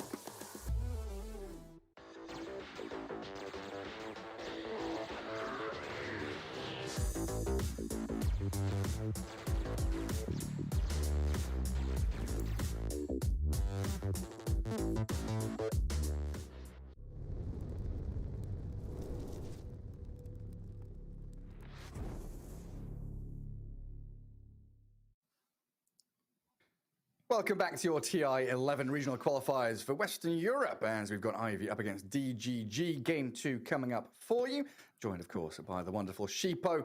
Game 1 didn't feel like a drafting issue, didn't feel like anything like that. It was mainly execution and timings from Ivy that kind of let loose on that game, wasn't it? Yeah, for sure. They had a clear timing, I think, of when they were the stronger team and could win, and they put themselves in a good position for it as well. Like, I won't lie, whilst DGG won, I definitely think Ivy looked like the stronger team in the early game. We saw kind of like when we watched them play Liquid, when we watched DGG play Liquid outpaced them. Their mid moved faster and better than theirs, right? It felt like every time they wanted to make a move, Liquid were just a little bit faster to it, and their options got limited, and they played very passively. Their carry didn't really want to get involved, and they just took it super slow. This is something that I saw kind of remnants of in the last game as well. I think this is a very slow team. I think this team doesn't want to make a lot of moves. If you're able to overwhelm them super hard and end early, this seems like the best strategy against them. And Ivy are a team that can definitely do that. I'm honestly surprised they're not picking Queen of Pain more, because it's a hero that they have really rated highly in their like previous matches. I know JM loves his Chen, so him getting Chen here is pretty big. It was banned last game, I think. 5 seconds remaining. But yeah, like they really like Chen, they really like Tiny, and they really like Queen of Pain. So seeing that comfort come out could be really nice for them here. It's not bad as well into Undying, is it? Yeah, give them the tempo they need. I mean, Undying definitely a signal of DGG just being like, hey, let's protect our cores, give us some early laning and teamfight presence. Yeah. Ivy straight out with the Timbersaw again. Okay. The Timbersaw, it didn't go terribly. Given how hard the lane could have been, I think he did a pretty fine job. He just didn't feel like the kind of Timbersaw, like, you know, not to compare to the top, right? But when you watch a Ma play this Timbersaw, he usually is the big bad that feels like threat on the map. You know, he'll first pick his hero playing into any counters, and 15 minutes into the game, he's the one on any lane just kind of being like, I dare you to try and touch me. And he'll get those kills. It didn't feel like Timbersaw last game was that scary. It felt very much more on like DP being big and the out-hitting his timings, and then Timbersaw was just kind of like along for the ride. Yeah, I like you bring up Amar there. It usually feels like either he's getting those kills or you're forcing 4 or 5 heroes to rotate into his lane to stop him. Max didn't have that same kind of resistance. I don't want to blame him, obviously, as a player, because I think a team has to play around a Timbersaw too. It's sort of like the fact that the tier 1 tower didn't go down for a really long time. If your Timbersaw is struggling to do that because they kept bringing Marcy back around to that lane, right, and threatening Timbersaw, getting those kills, he couldn't push into the SF because he was just clearing the wave so fast, then maybe you need to think about bringing more hero rotations down and just opening the map up sooner, because they are playing A, a really passive lineup, but B, very weak heroes that struggle to fight early. Like Alina, SF, Wyvern, I mean, it's decent, but you can get on them and kill them for sure. And they want to farm a lot, so they're probably going to be a little bit resistant to going all in to defend this bot tower. You have ways to play around it, and I think the tempo on Ivy could have been like a little faster in terms of playing around their Timbersaw. Yeah, that's probably true. We saw the supports, the Ancient Clock, kind of playing forward from the Timbersaw. You know, they're guarding that bottom jungle and trying to zone people away from areas of concern. They weren't really gathering with the Timber to take down those objectives super early on. Yeah, they Ivy played with a snap. much more for the mid. The snap Lena ban. just immediately you ban T8, right? Lena's gone. Get rid of that. Yeah. Well, the big thing at least is we see Undying. Timbersaw is obviously really good against strength heroes, but it's still really scary to play into Undying, especially if you have a lot of magic nuke. Because you're just going to lose your health pool and then you are susceptible to magic. We might see another hood coming out just to try and deal with that. The lane in early levels can be really hard. I mean, what do Ivy want to look to ban now? And thinking about what they've played previously, they've shown their 2 supports now, so it's core bans for sure. But do you want to remove, you know, like your Beastmasters and your offlaners, or just the Lena Shadow Fiend? Yeah, I was gonna say Ivy need to get rid of heroes that are good against A, Timbersaw, and B, what they plan to pick. They have the upper hand in this draft going forward just because they have second picks. They have the last overall pick of next phase, so they don't have to, you know, you're not banning to protect a counter pick versus whatever, you know, DGG, right? They're gonna have to pick a core of some kind next, and then Ivy are gonna get to counter it. So they need to ban heroes now that are good against whatever they want to pick there. Whereas Ivy are like, okay, we're gonna get rid of Lena and SF. They were really good last game. They're really good against our Timbersaw. Maybe we want to pick this hero, so we want to get rid of this and this and this. Like an Ursa could be a Thor, or something that deals really well with, like bursting their Timber or. Earth Shaker. Yeah, okay. I like the Morphling ban. Just even though there's an Earthshaker and that's a nice hero versus Morphling, Chen Timber don't have any real lockdown. Yeah. So Morphling could get out of hand. Yeah, neither of them really vessel purchasers. 10 seconds remaining. Yeah. And as well, like Morphling, 5 seconds remaining. it's Pleb's best hero. It's his favorite, I think, that he likes to play. And you still get to turn into Earthshaker when it's on the enemy team, so you could go for that Ags. Sure could. I guess there is still the potential for Marcy to slip into position 3. Still looking for that. I think Secret played it last night, when they did have a core Marcy. So Did there they is. carry Marcy or offlane? I think it was offlane. I think it was Rezo playing it. Hype. Yeah, Luna. It's going to give them a nice bit of tempo. Mixed damage as well. Seems DGG big fans of these carry or core heroes that have a magical burst early, then can scale into physical later on. Yeah. This also makes sense playing into Timbersaw. It's good against Timber in the lane. If you're playing against Undying Luna, it is a really rough lane. Just the amount of spam. I mean, he needs an early stick. He needs to, maybe with this Earthshaker especially, have a lot of lane pulling going on. Like he needs to go boots on Earthshaker and just pull lanes. Because Luna with the Lucent Beam spam, it can be really obnoxious. She might not even do that. She might plan ahead and just be like, okay, Timber's gonna get high levels and try and take over the lane. I'm just gonna get glaives and I'm gonna go farm jungle. Because this is a hero that can just back off and farm triangle and so on. 10 seconds. Accelerate your farm very quickly, but we've got the combo. Luna Visage. Radiant team. Yep. Luna Blessing with the familiars, very nasty, and a pretty quick TB response. So they will be able to outrange the Luna in some of these team fights through Metamorphosis. Maybe even deal with the Visage familiars as well. It's scary. For those that aren't aware, the Luna aura is now global at nighttime, and it affects Visage's buds. Pretty spooky. Yeah, it's nice. Just being able to globally have that amount of pressure as well, and you're playing into Ivy's support duo, which honestly can't really threaten the Visage, I would say. When he gets 6, and you have supports like Undying Marcy who are really good at brawling and scrapping, I mean, like, Earthshaker wants a blink, he wants levels. If you're just walking at a tower, you don't have something like a Wyvern or Grimstroke or anything that can shove the wave, or I guess you have to rely on using Chen's creeps to sort of drag aggro that way, maybe.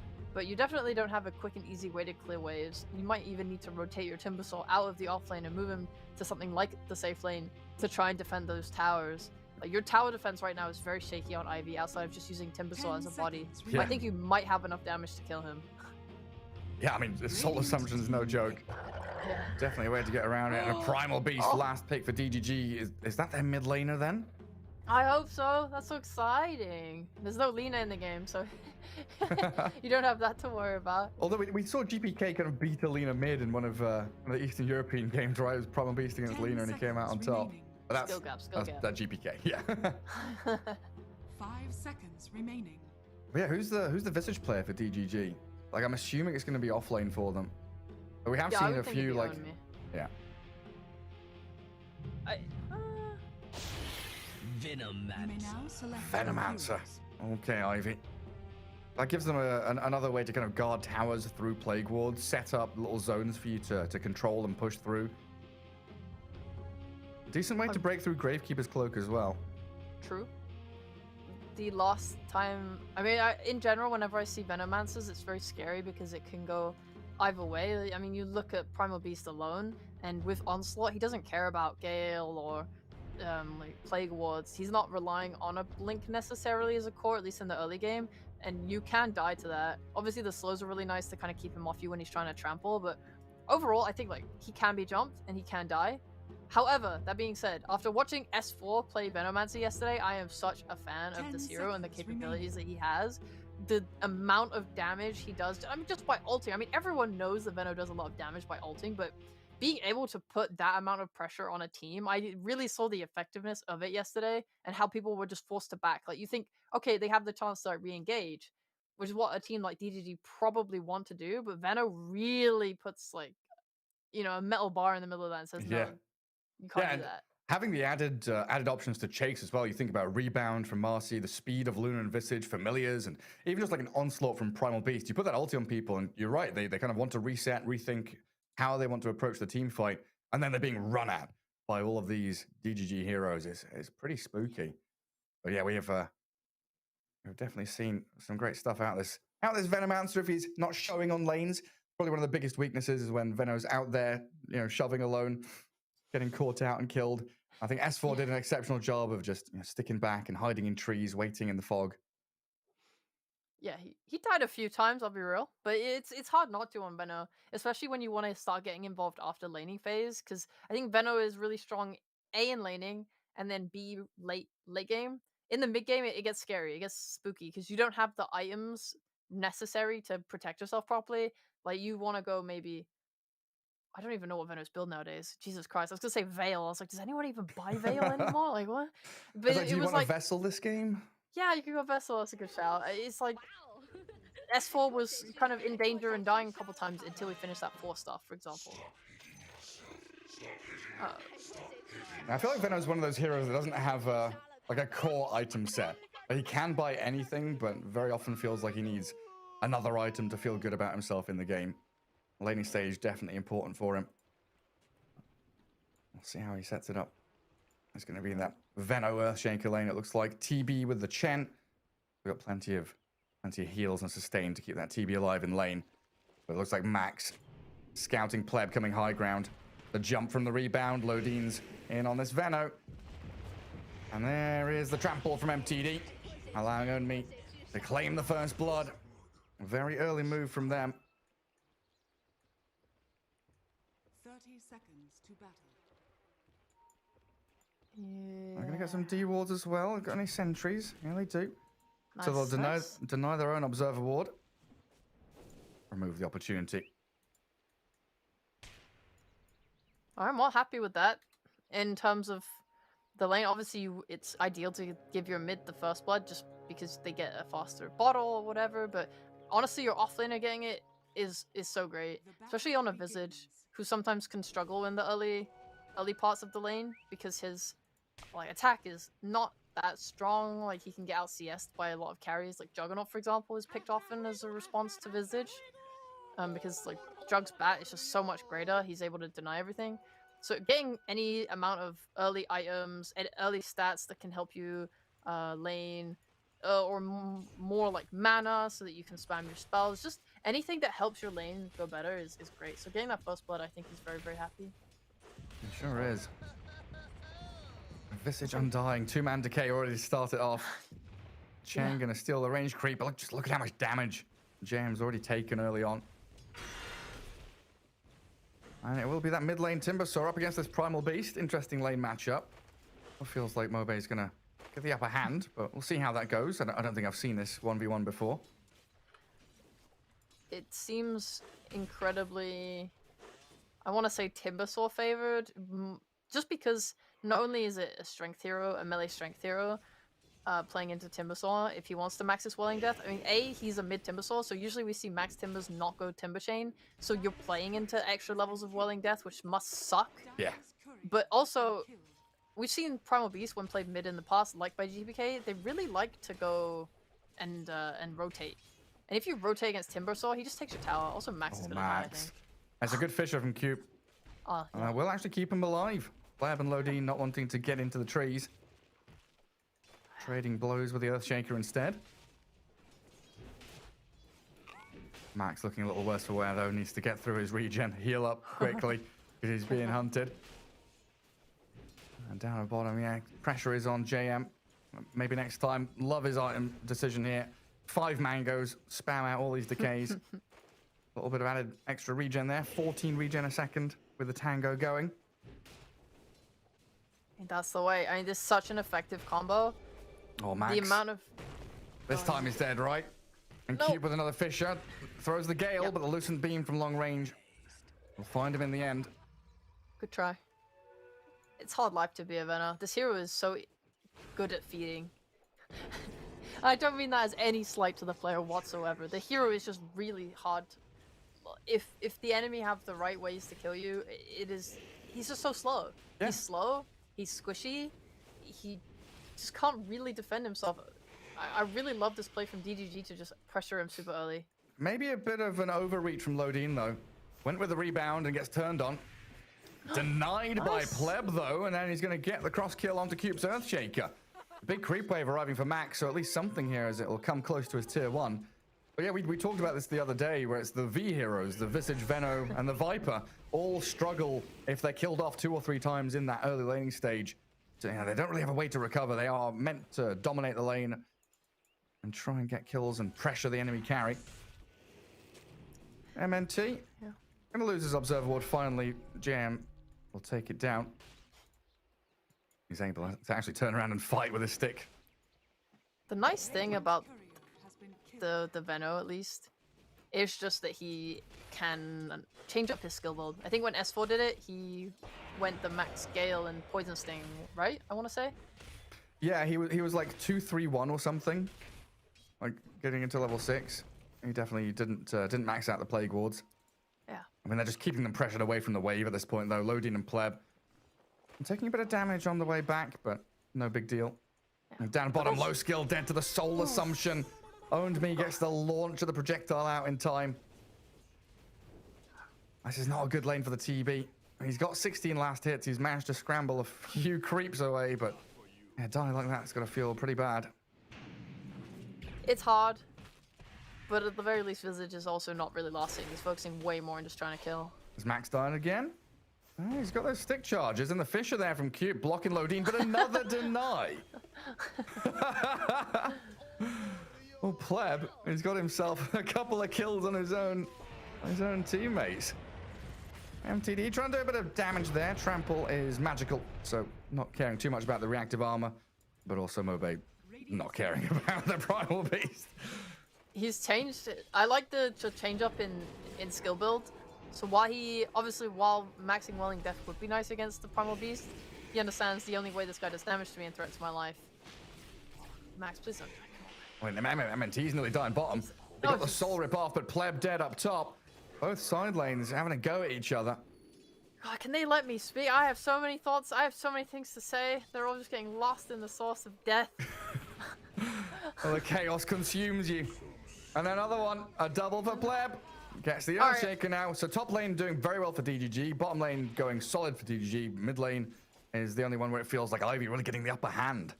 I'm speed running what I'm gonna say. Let's just, let me go. All right, he knows that the trample is the only damage that the primal could do. Therefore, he went a point in Timber Chain, and he's maxing his armor, and he is not going to go super hard into Welling Death. He does not want to give primal the chance to kill him. Top lane, Max. If this lane does go terribly, he can just go into that Max Plague Ward build, and then go to the jungle and farm up there. He's not super restricted to going into Max Venomous Scale or Poison Sting. They are trying to be aggressive. They are trying to pressure you. Don't want to give them a free lane. So we did see him go this like 1-2 build at level 3 and try and play up. But yeah, you gotta consider going the wards now. Yeah. And then bot lane. Yeah, what a nice lane for Visage. You're lowering the amount of... Oh god, Max, stop, relax, I'm finished. Oh no! Max is dead again. Oh, the Fairy Fire. Raindrops and Wand. And that's a Lucent Beam and a final touch from Lodine. Finds another kill on it. Does die to the tower in the end. And finally, this bot lane. Yeah, it has just been a very nice time for Own Me. Like, the Undying lowering the amount of health you have into the absolute massive nuke of Soul Assumption. It was really nice for them early. They did get that kill, but at this point it's a little rough, I would say. Because you are pretty bad, like I talked about his bat, right? It's pretty hard to last hit, especially when you're playing into a Terrorblade with meta. You see the CS difference, it's pretty in TV's favor. Oh, the Fisher blocks, but doesn't actually land on Own Me. So maybe next time, going back in to do a bit of damage to Cube. Not much mana here on the Visage, though. Needs to regen back up with his Falcon Blade. And his Bassi. Gone for lots of mana regen. Well, the onslaught from MTD, and now the Uproar, slowing down low skill, but another good Fisher keeps them away. I think one of the other upsides of this bottom lane now is that, like, just looking at the Chen CS, JM is 30-5. This support hero, he's farming like a madman in the jungle. So you've kind of left the TB alone for a little bit, brought Earthshaker down here to defend, and Chen is getting closer and closer to that mech. You're right, though, with this Primal Beast rotating.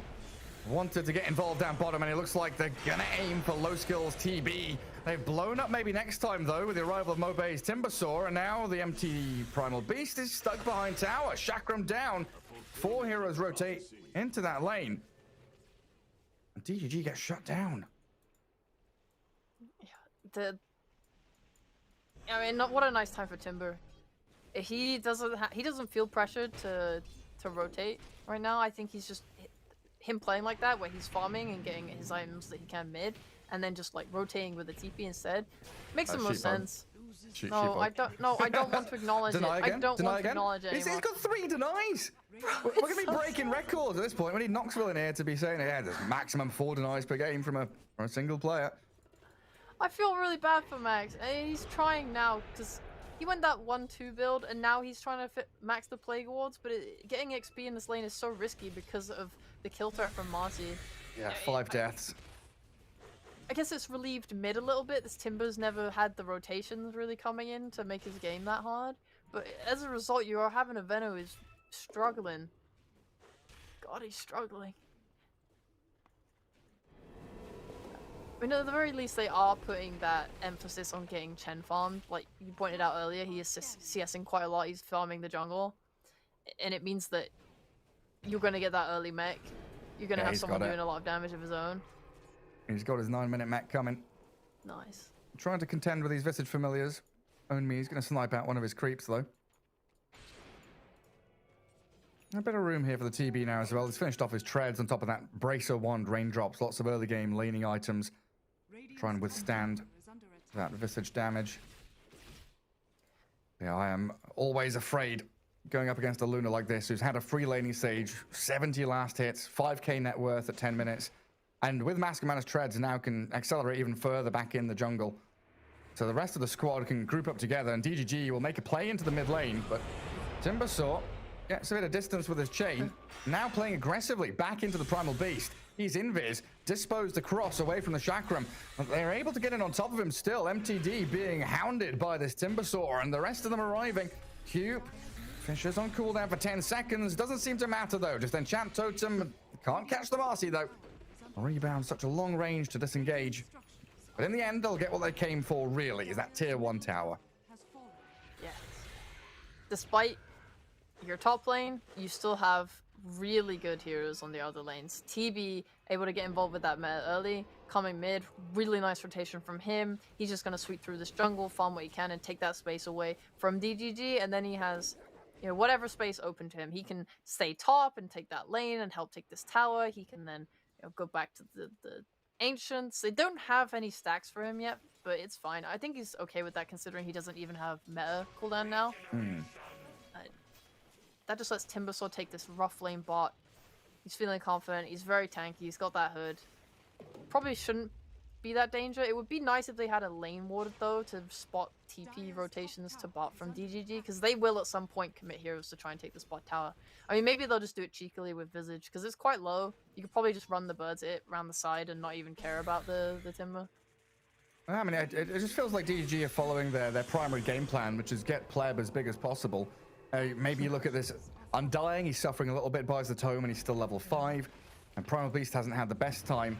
Whereas the farm distribution on the Radiant is very nicely spread across multiple heroes, right? We talked about the Chen being farmed, Timber, and the TB. Even the Earthshaker getting a little bit of money here towards his Blink Dagger, 800 gold away, and given a double wave mid. So they're going to have 4 or 5 heroes, 4 heroes that are ready to fight. Venomancer, sadly, going hand of Midas to try and recover. Whereas DGG, they need to get pleb involved, transfer this net worth into kills, and a Timbersaw one will be a nice pickup to transfer that into a tier 1. Well, don't need the lane ward to see TPs. They're not gonna TP. They're just gonna smoke. Right bot. Good move. This is a much faster pace than I've seen so far from DGG, and I like it a lot. Taking the initiative to realize that Timber had no TP, they go mid, and like Visage kind of messes around with them bot, so he can't come and defend, and then yeah, they just take that mid tower, sweep the bot, get that kill, get that tower. Now your map is much more open. I mean, it's kind of even things out at least.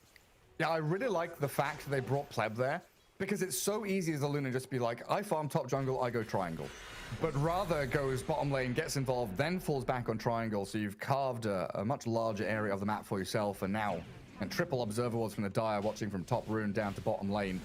They see a lot, but what they don't see, Sheepo, is inside the Roche pit. There are a lot of things hitting Roshan. Chen creeps, TB illusions, now a Timbersaw coming to tank it up. And yeah, DGG just have absolutely no idea this is happening until they scan it now, and it's just too late. They have absolutely an idea. Now they do have an idea, which is let them have Roshan because they've already got it. You're not set up for it. I think they trade this for some pressure on the tier 2 bot. I really like Ivy taking the initiative to kind of go for that trade there. Like as soon as they commit hard bot, it's like, yeah, okay, we know we're strong enough to do Roche.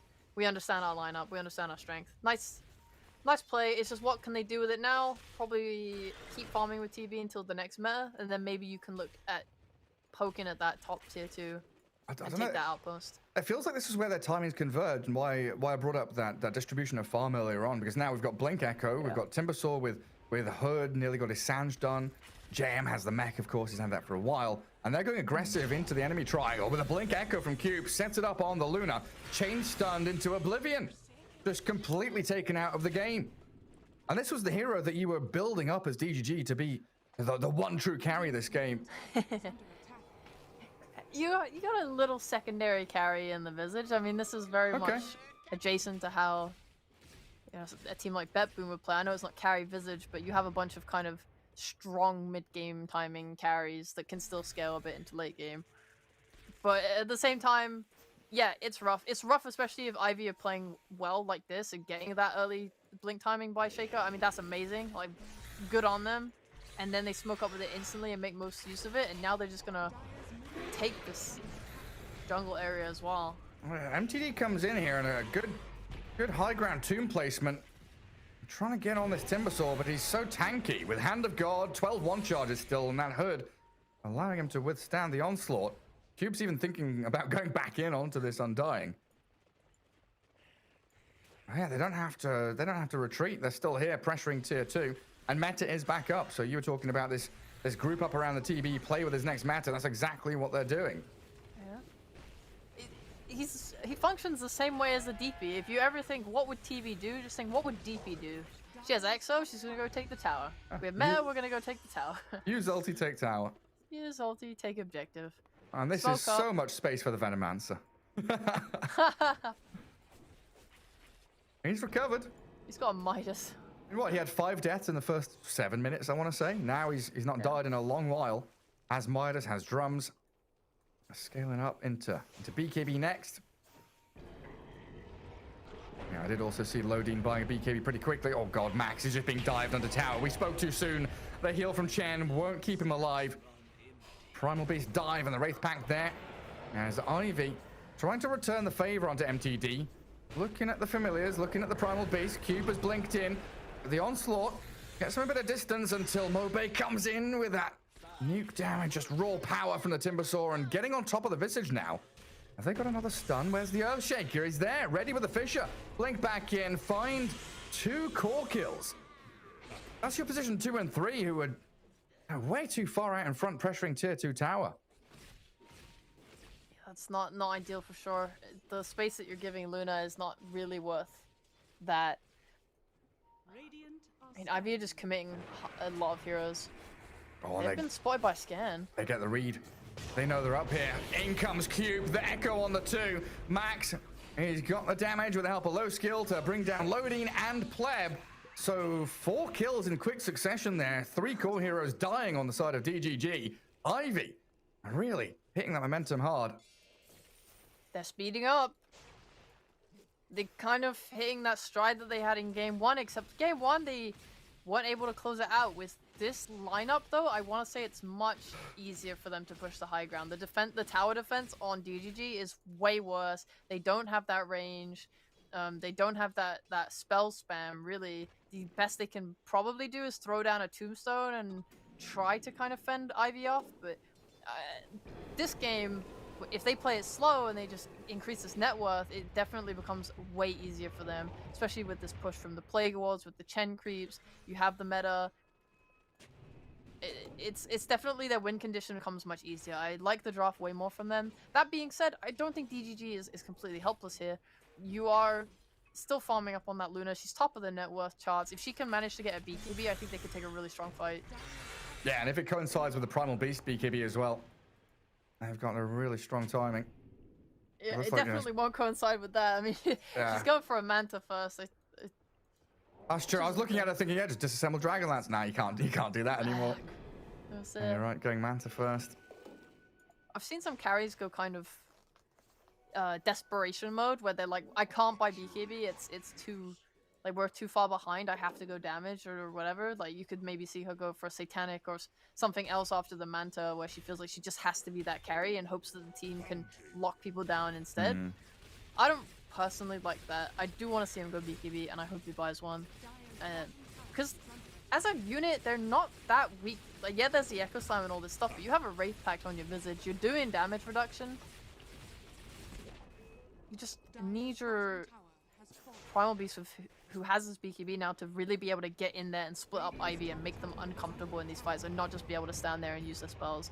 Make them have to, you know, make choices. Do I slam the Luna? But there's also a Primal Beast on top of my Chen, and, you know, all these things. You have to deal with, make them have to deal with multiple things. DGG bringing everyone top. Gotta deal with that. Well, Max is up here. Plague Ward's trying to scout people out. He does have that safety item now with the Force Staff. Try and get away from people, but I just have to give up that tier 1.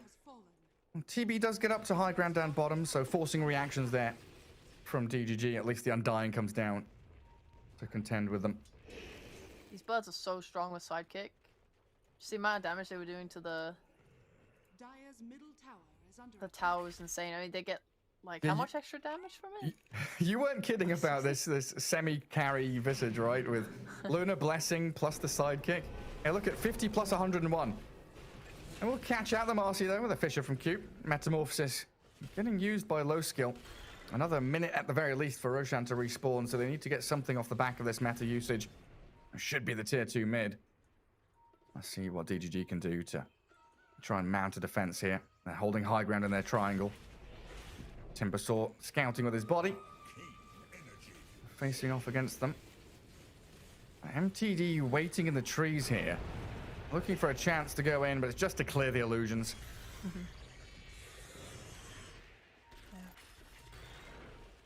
Well, they force Ivy to scramble away. Everyone back alive now for DGG, so eyes on that next Roshan. DGG are strong when together. Even just looking at this bird, right? You have Aura from Vlad's giving damage. You have Luna Blessing giving damage, and then they have I think they have their drums finished too, right? Yeah. So just altogether, you're doing so much damage, and the sidekick, it puts the bird damage at like 100 plus, like 150 or something stupid like that. It's a lot of damage. Oh, they don't find the Timbersaw. He's already TP'd out. Yeah. And grouping up just to push out this bottom wave. That's what you need to do when you're preparing for Roshan. Like, you know the fast spawn is now, so you want to get your lanes in a good position here where you can actually just go sit top jungle. That's what they signal out, right? Undying, M&T, draws the circle around top jungle, enemy triangle. That's where they need vision. That's where they need to be. They're kind of standing on the platform, waiting for the fight to happen. But Ivy are already there. They're prepping for this. And Chen has his Wraith Pact, his mech, TB's up in the front. Nearly at his BKB. He'd love to have that for this next Roche fight. And he's probably going to have it. What, 45 seconds to go? Another wave top. He's going to be very close. Just got to hope for his sake that a fight doesn't kick off before it arrives. Yeah, it could. The Timbersaw's trying to scout anything coming. He's cutting mid-wave, looking for the smoke. First point of contact is going to be the Chen creeps. MTD just charging forward. Onslaught and the Trample walks into the middle of everybody, and Ivy looking to turn around, get the Poison Nova on him, force the early BKB, and Roshan respawning in 15 seconds. Oh, TB still doesn't have the money for his. What is he, 110 gold away? This is ideal for Ivy if they can just quickly finish this BKB and bring it out. You're playing into a Primal Beast with no BKB. They use their Wraith Pact as well. This is the best thing they have going for them right now is this high ground. If the fight starts here, if Ivy really push the issue, you're playing into a cliff with a tombstone on it. You need to be super careful. Yeah. I mean, even the Timbersaw is a bit tentative about going high ground. Pokes his head up, says hello with a courier from Chen. And they do fish him maybe next time as they get the high ground tomb, and Lodine unleash onto JM. Trying to chase forward. There's zombies all over the place, and Veno with their Plague Wards out as well. They're trying to blow up the Timbersaw, but don't get the job done. Mobe, Timber chains away. He's healed back up, and MTD, the first core to fall as Pleb. He's going to TP home. No stuns. So he does successfully retreat, but now this means Roche is unlocked and available for Ivy. It's way too hard for Primal Beast to play without BKB. It's probably the biggest weakness of this hero. It's just how kind of simple it is to burst him down and cancel his spells. Like, your ult so easily cancelled. Your trample so easily cancelled. It's difficult. It's really hard. And there's our second Roche. Aegis for the TB again. Meta expiring, so a good 100 seconds here before they can really go and push the issue. Yeah. You know what's super hype though? Is our lovely observer just kind of hovered it. Max has his shot on the Veno. Oh. Latent toxicity. Yeah. Obviously, I think when this was first scouted, people were like, oh, this is really good against heroes like Jug and Lifestealer, who just pop their rage, spin, and don't care anymore about your spells. But obviously, it's just also, in general, amazing versus BKBs. You're playing into a Primal Beast who wants to run in, use his BKB, and ult someone, right? If you're able to get that latent toxicity off first, there's nothing he just can't use his spells. It becomes so hot. Does it also work on Manta Dispel? I remember there's something it isn't good on. It might be Yule's because you're stunned during the cyclone, so it doesn't matter. I'm not entirely sure. It's a new one for me. It's a cool shot, that's for sure. Yeah, stun and damage. Yeah. And MTD clears out mid-wave. Stomps away. Max is chasing though, and they've got the Timbersaw coming in behind. MTD didn't want to expend BKB. He's going to use it now, but look at that, you're right. Latent toxicity just holds him in place that additional few seconds for them to finish the kill. It's so threatening. Like, anytime you're chasing, this stun is like you cannot BKB TP out against it. I'd imagine being that Primal Beast, like, what stunned me? How am I stunned? I use BKB. Why can't I just TP home? Honestly, such a cool shot. I love it. I think one of the biggest problems I had with Veno was that his weakness to the spells was so, latent. Yeah. And this has made him so much more of a useful hero. That's pretty cool. What's the cooldown on it? 20 seconds, so I guess a decent cooldown. If you get it on the right target, that's all that matters. Out to high ground they go, Ivy. 26 minutes in, about the same time in the last game they tried their first poke up the ramp towards tier 3s, but like you've been saying, this lineup and the fact they've got a Terrorblade and he has Aegis makes life so much easier for them to break the base. And it doesn't feel like DGG are ready for this whatsoever. Yeah, they've got the Luna BKB finished, but you have a reflection on you, Chakram's killing your Undying, he's got no buyback, and there's always the threat of this Blink Echo Slam from Q, and the Hand of God heal with the Wraith Pact mech from Chen. So making a jump just seems impossible. And try and keep them back with the decay spam, but this buyback from MNT just quickly dispatched. Oh, MTD's in onto Mobay, the Eclipse, there's the heal though, and the Sunder from low skill keeps the Timber in fighting shape. Caught up by a Primal Beast, but they're just lacking that additional damage to burst people down. Your racks are now falling, and another great Fissure from Cube into the Blink Echo finds the 2 cores. He'll get pushed around by the Onslaught. Low skill still has that Aegis though, so a second life for him as Ivy clearing through DGG heroes left and right, forcing another 2 buybacks. They've delayed the Rack's death, but it will inevitably still die.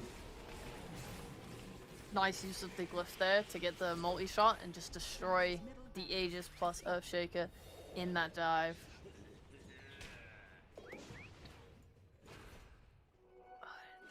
But in the end, it's still Lane of Racks going down. It's Lane of Racks, it's 2 buybacks, it's a dieback on Undying, it's... You didn't really get anything good out of that at all. You got the Aegis, I suppose, but... You're left in a worse position. The net worth lead is growing. Luna finished that BKB, but she has to use it, you know, under her tier 4s. It's probably the least ideal place. Usually you want to get this BKB smoke up and take a good fight off the back of it. Right, but this is hard into an Aegis. Now at least they have a moment. There is no Aegis. If you find someone now, it's scary. They won't, but you still have this 20-second BKB cooldown. Maybe a little rash, but it's okay. Actually, like watching it back makes me think that both of these lineups are kind of similar in how they want to execute their mid to late game team plan, where Terrorblade walks up high ground, he's the one you kind of go on, Timbersaur's the tanky one that's causing problems. And the same on the other side, they want to kind of stand their ground, you know, set up in an area of the map on an objective, stand their ground and fight around Tombstone, fight around your Luna who wants to sit there glaving people down.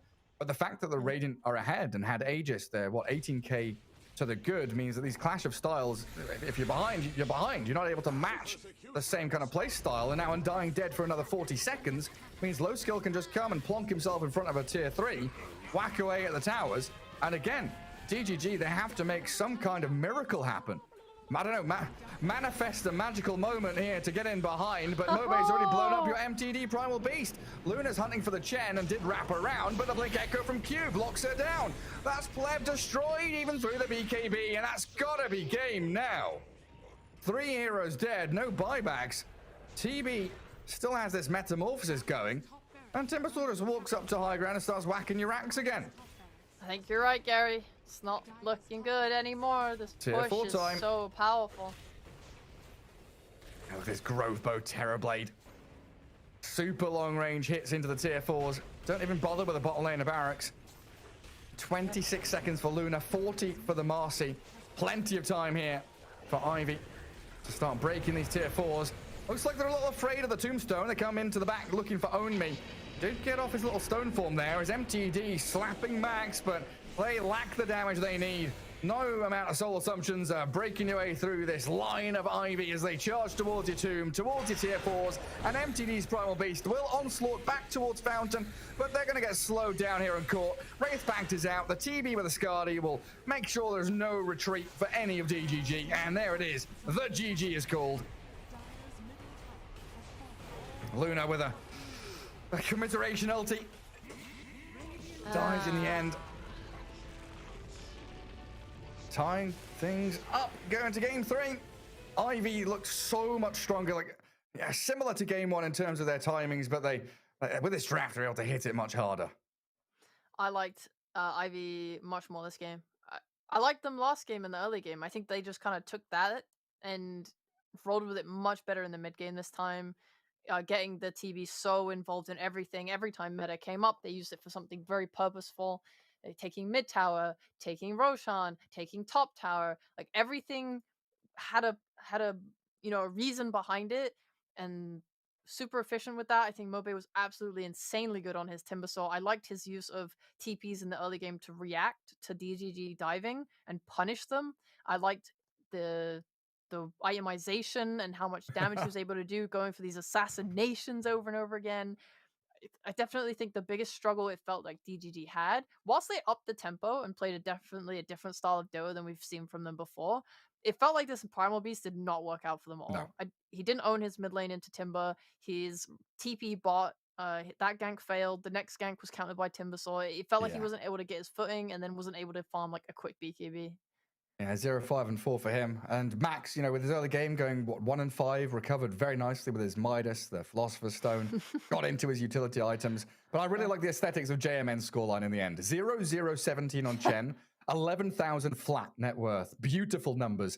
I love the nice rounded net worth there at the very end as well. And, he kind of just, he didn't really give up on the lane, but he was able to find so much farm in the jungle that he got, a 9-minute mech, then into the quick Wraith Pact.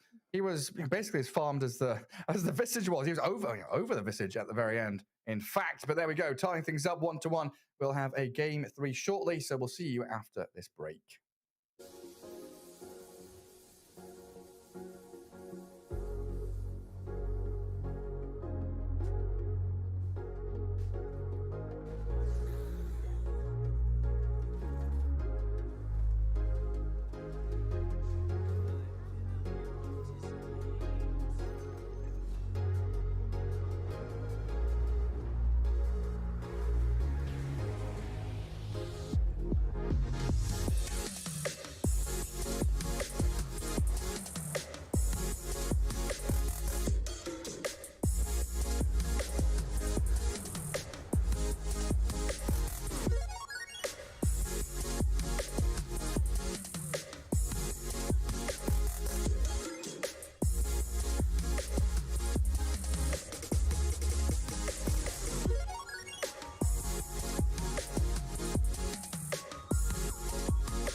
Esports is what we live and breathe. For us, it's more than a game. It's a reality where a group of letters can mean everything. Where runes are collected and Aegis can only be won in battle. Where centaurs can give you a ride. Where the true heroes are those in front of the screen. GG Bet. This is real.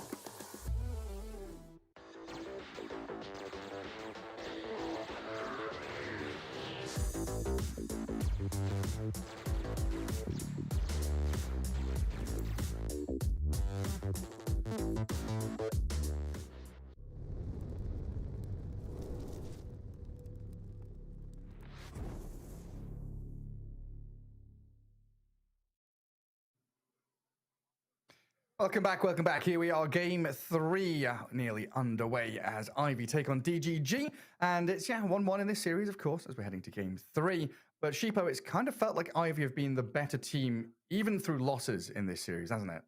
Yes, I definitely think that they are the stronger team, at least so far. I think DGG need to really, I don't know, I guess give themselves in draft either a way to make early moves or just execute better at the same time. Because last game we saw them, do a lot more. They were a lot more active. They were trying to push together. They were bringing the Luna and taking mid tower and stuff like this, smoking to bot. They were making moves. They definitely were not AFK. We kind of saw them be sometimes.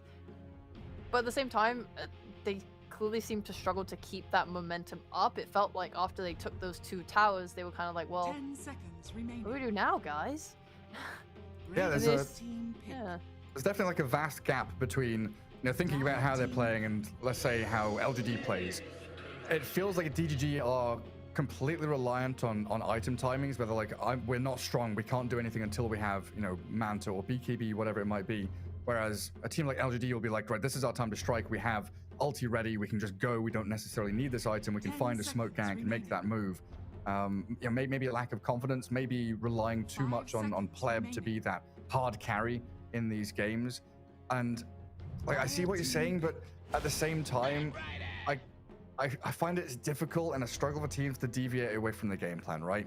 Like if they've scrimmed and planned and they've played a lot of these matches where pleb has come out 25 minutes in and they're ready to go, and that's what they've practiced, changing away from that can cause things to go horribly wrong the other way. Yeah, I did really like the draft from last game. It's just, okay, let's think about it. They had the heroes that could fight, right? They had a Marcy, they had an Undying, there was nothing really stopping them. Maybe it was just more in this mid and just having like MTD needing to have a good game or be on a easier to do hero. 10 seconds remaining. Right, like the primal Like a piece felt bat? like, yeah, like a bat. I mean, this 5 could, seconds yeah, remaining. they don't play this offlane, do they? I'm not sure actually. Not sure. I But feel like being let through the draft now. Yeah. Yeah. Radiant It was- team ban. This is definitely something I like more. But at the same time, you're playing into a Queen of Pain. The last time this happened to them, they kind of panicked. They had that Enigma. I know it's banned this game, but they had that Enigma and they were like, okay, we're just going to put that mid instead against Queen of Pain and send the bat off lane. And the bat off lane was so-so. I think the hero still did the most in the game for DGG. However, at the same time, it was playing side lane. It was playing into like a gyrocopter. It was getting shoved off the lane. 10 Really seconds struggled to remaining. kind of take over and dominate and get the kills that it wanted. And the mid Enigma 5 was seconds a total remaining. bust. Yeah. That was a really So, rough match for them. Radiant team Yeah, I ban. want to make sure that this bat actually goes mid. I mean, I don't know. Is he not comfortable playing into Queen of Pain?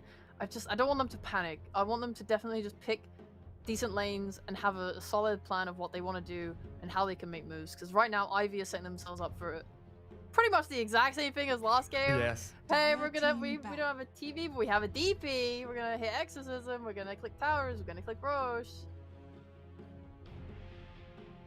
And looking pretty good in those first 2 picks. Grabbing 2 cores, sometimes a little bit risky here, but if you've got the ability to fall back on your jam and cube heroes in that second 10 phase, seconds you're gonna feel remaining. good for yourselves. But coming back to your point, I guess the Marcy definitely enables 5 you to have seconds those remaining. early laning stage rotations to help out the bat, maybe look for kills, but most importantly, guarding water runes.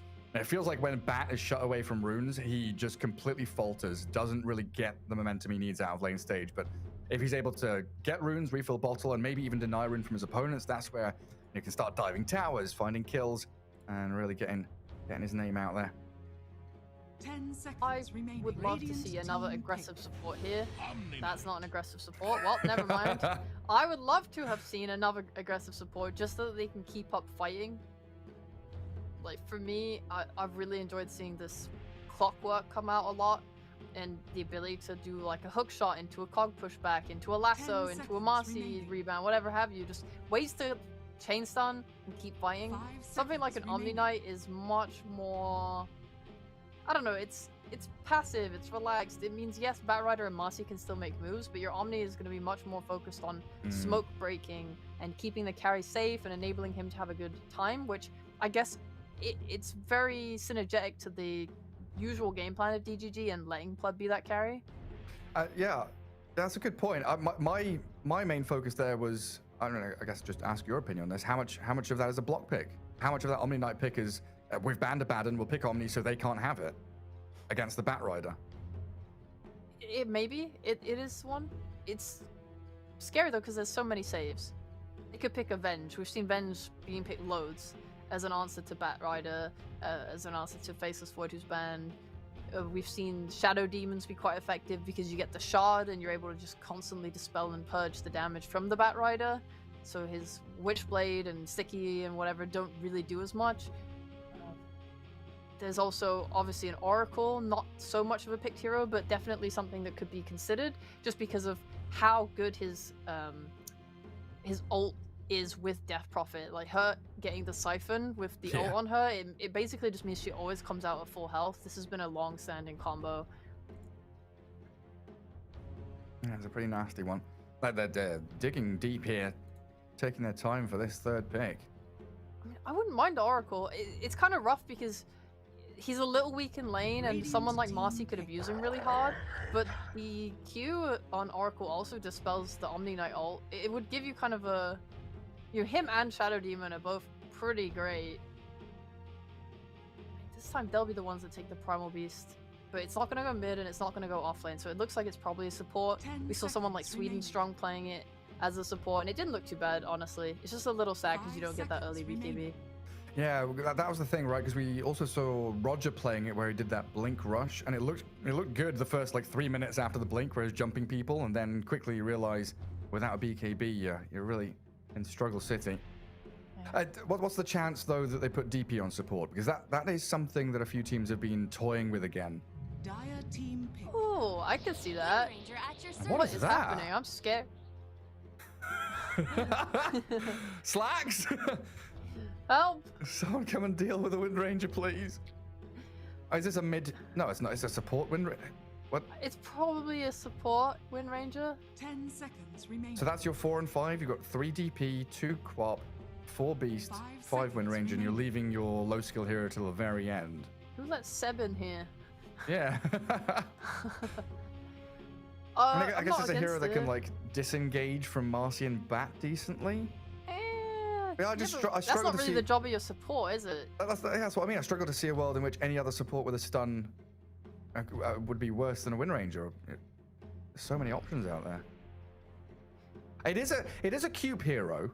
Thinking back, this is alongside his Pudge and his Clockwork, probably top 3 of his best heroes. So maybe it's just a comfort thing. Yeah, that's fair. I definitely rate that. If it's a comfort thing, what I like a lot when you're playing against Batrider is something that can TP to mid and play around there and have a way to help, like, peel him off your mid laner, get that extra kill. She can rotate on mid if you get that shackle. He might die.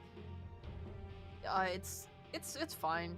It does make me a little bit confused on the roles, though. I guess Cube's there 4, right? So is this this could be an off-lane Primal Beast with a pos for Wind Ranger.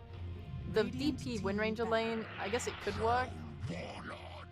Okay, so they played Wind Ranger yesterday. Yep. What was it against? It was against Queen of Pain, against the DP. So it's not like a specific hero matchup. Yeah, that's a curious one. And DGG coming out with a troll. Yeah, I'm just 10 trying to figure out their seconds lanes because I really like this Troll Warlock. Because what made most sense to me seeing that was a Primal Beast off 5 laner with a Wind seconds Ranger remaining. support in a GP pos 5. However, now that there's a Troll Warlord in play, I think it makes the Primal Beast a little bit worse. At the same time, you're still doing a lot of damage with your trample. Yeah, it's not ideal. I think I really loved the Hoodwink Primal Beast lane. That was probably my favorite off-lane combo we've seen. The ability to stun and then have that long-range catch-up with Onslaught. You could probably do the same thing with a Shackle, but it's just a little less reliable. And you're also playing into Omni Knight. I think Troll really should just have a good lane bot. I would prefer it if they put DP bot. I think she would be the best hero to kind of contest these. 5 seconds remaining.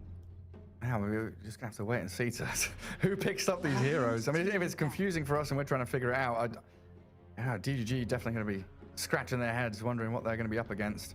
Dire team banned. The last band's coming out, Viper and Mars removed, so yeah, they're expecting the mid Batrider. And now DGG aiming towards low skills hero pool.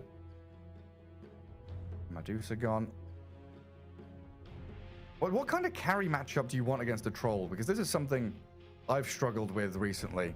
Is it doesn't feel like Troll has any like carry counters. 5 seconds remaining. His name is Faceless Void. Let's not be. Okay, but he's always banned. He's just banned all the time. He's too good. Void is good against. Like, your answer is like, well, who's good against Storm? You just say Doom. It's like, okay, nice. What? How dare you? The answer was obviously Faceless Void. Okay. But no, I don't know. There's typically in the past, it's anything with like hypermobility that doesn't really care. Like, you know, a Morphling, for example. It's definitely harder now because the Troll ensnare pierces BKB, so you can't rely on that to get out. But stuff that can kite him. So I guess it's less mobility and more kite. Some stuff with stun, stuff with Faceless Void is a good one. He's so good. But Well, there's a Weaver. That's okay. I'm not sure how I rate Weaver. Every time I've seen him as a carry, he tends to be a little bit underwhelming, especially if he has a bad lane. And because they have Lost Pick on offlane here to deal with it. I would like to see more stun. Just you don't really have solid control right now on DGG. Like you can't rely on landing the Marcy rebound versus Weaver, and you can't buy this blink anymore on Marcy to get a stun off on Weaver. He doesn't care for it. And usually Weaver's a carry that likes to rush a Lincoln Sphere. So you're playing into Batrider, it doesn't really matter. And do they go back for their Wyvern again as the offlane? No, please don't do that. Wyvern is really bad offlane against Weaver. It's so hard because Weaver just gets on top of you and kills you. It's like impossible lane. They could play something, just anything with stun, some Pango, some DK. DK, yeah, I'd be down for DK. What else is there? Like even a Sand King, I'm not super against. What happened to Brewmaster? Where's he gone? I think it was good too. Oh, they go for a Doom. What counts as a Weaver? Gary? Doom! What counts as Queen of Pain? Doom! What counts as your position 5 Death Prophet? Doom! Yeah. I don't know. It's hard to play a melee offlaner like this into DP because you don't trade with her very well. With early levels of Scorched Earth, you're not outputting that much damage, and you attack so slowly that it's just really hard to trade. Your pos 4 at least should help relieve some of that. I think the best thing you can do is just try and get DP as far away from the lane as possible, and just try and lane into Weaver, because if you scale up your Devour, you get armor from it, and at level 2 Devour, you get like 3 extra armor, so with maybe a Ring of Protection and the armor from Devour, you might be fine laning into Weaver. It's just, when they're together, it's scary. A DP going on you with Siphon, a Weaver with bugs on you, like, they could definitely kill in this lane. Yeah, they've got a tremendous amount of chase and damage from Shikuchi to get on top of people. Yeah, the lane equilibrium, very, very important for this lane. So if that's the case, do we see Marcy go for like boots first to try and drag waves and get them away from the tower? Because you really don't want that long lane to be chased down in, do you? I wouldn't be against it, but at the same time, Weaver level 1 is not scary. It's more about that level 2, 3 when he gets points in the swarm and stuff, and then they have all that damage to be able to kill you. A level 1 Weaver is honestly very weak. So if they want to go stats and just trade, it's not that bad, especially because DP level 1, if she gets Siphon, only has the 1 charge. Yeah. So she's not that tanky either. Yeah, that's true. But it looks like we're going to see all the lane matchups we kind of expected at the start, even with the curveballs thrown in there. Bat against the Queen of Pain, and you called for that Primal Beast with the Wind Ranger, as it does move that Death Prophet into the 5. So your gut read on that was absolutely correct. Leaving low skill in that carry role. Yeah, feeling it. I'm just The biggest thing I'm thinking about is this Doom lane, just because it feels Weaver and his game is very crucial to how Ivy want to play. If a Weaver has gone bad, you know, we saw in Europe East, oh, the Weaver's had a bad lane. He's now farming with like a Midas for 20 minutes and literally not taking part. You know, we don't want that to happen, really. It would be nice we had a for couple him of games of it, to didn't we? fight. Yeah. So I want him to have a good lane. And then I'm just thinking, okay, how can Doom deal with that? Because something I've seen some Doom pro players do is they go Scorched Earth level 1, and then they just stand in the wave and kind of push it out really hard, and then they either just push it into the tower, and then, you know, the wave then obviously swings back towards their tower as a result, or they push into tower level 1, and then they go cut the wave. Yeah, definitely options for him. Looks like they've got a little issue they've got to reconnect to the game and sort out. As Ivy have all 5-man smoked, getting ready to get out onto the map here for game 3. As we are, of course, down in the lower bracket for the Western Europe TI-11 regional qualifiers. And the winner of this, moving on to lower bracket round 2. Not sure who they're going to be facing up against next, but our next series gonna tell the full story on that. Enigma Galaxy against Brame. Then we've got Into the Breach against Water and Enjoyers, Alliance against Team Bald Reborn as those lower bracket matches. And later on in the week, we've got Liquid, Secret Entity, and Goon Squad all in the upper bracket waiting for us. Things are getting a little bit spicy here in Western Europe. You know, we've gone from a 4-team race to potentially a 5-team one. A lot of bated breath for that Enigma Galaxy squad down in the lower bracket though later on today. The Goon Squad was so impressive. I loved watching them play. I really, really want to watch more Goon Squad games. They were great. It was so awesome. Being able to come back the way they did in like game 3 was insane. Yeah, some really sick execution. Like the game 1 draft was an all team fight all the way. But back into this. We have resumed game 3 underway between Ivy and DGG. It looks like Ivy are the ones to get some very early vision down in spots which are unlikely to be dewarded. DGG, no observables placed at all, just holding their triangle, waiting to see who comes. Nobody's showing themselves though. No, a late smoke. Oh, heading into mid. Level 1 is not that good, but maybe they can get a kill anyway. Maybe. And smoke's going to break on the Marcy. MNT sees the Weaver, and that's not the hero they want to go on. So it looks like there's smoke just to try and reposition themselves, get loading up to that top bounty rune, get 3 bounties for themselves. We take those. Feels good to be a DGG fan. Smoke paid for itself. Yeah. And Pleb got a good amount of damage onto Cube, down to half health already. Starting that regen battle early on in that top lane. The biggest thing about these runes is just how quickly it helps the mid get to the bottle. And you look at MTD as well. He didn't start with as many items. Playing into back, Quap has to go stick. So her ball is quite delayed, and MTD's going to get his pretty soon. And he's already got 5 stacks on her. Yeah. Try and drag that wave around. Yeah. Get away from the bat sticky.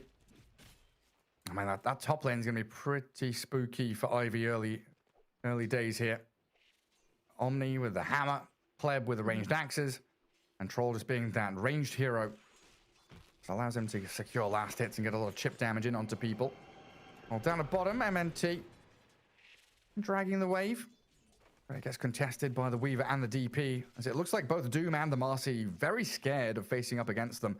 They're not going into the wave itself. They're trying to poke and prod. They bought items to trade, they bought stats and stuff, but I mean, it'll let them be around here now. But yeah, we'll probably see a lot more wave manipulation. This is not a lane where you want to really be just standing up to them and testing them. Especially with the DP just continually right-clicking you. Yeah, it feels Nasty terrible. Stuff. He started with a wand, too. Yeah, sure did. Big tanky on that DP, just going 1v2, winning the fight. Forcing maybe next time back, and there's no salve there for her. Tries to rebound back in, and they do have that Scorched Earth from the Doom. Just a little bit of back and forth. But I want to look into the mid lane quickly, because Queen of Pain is slaughtering Batrider.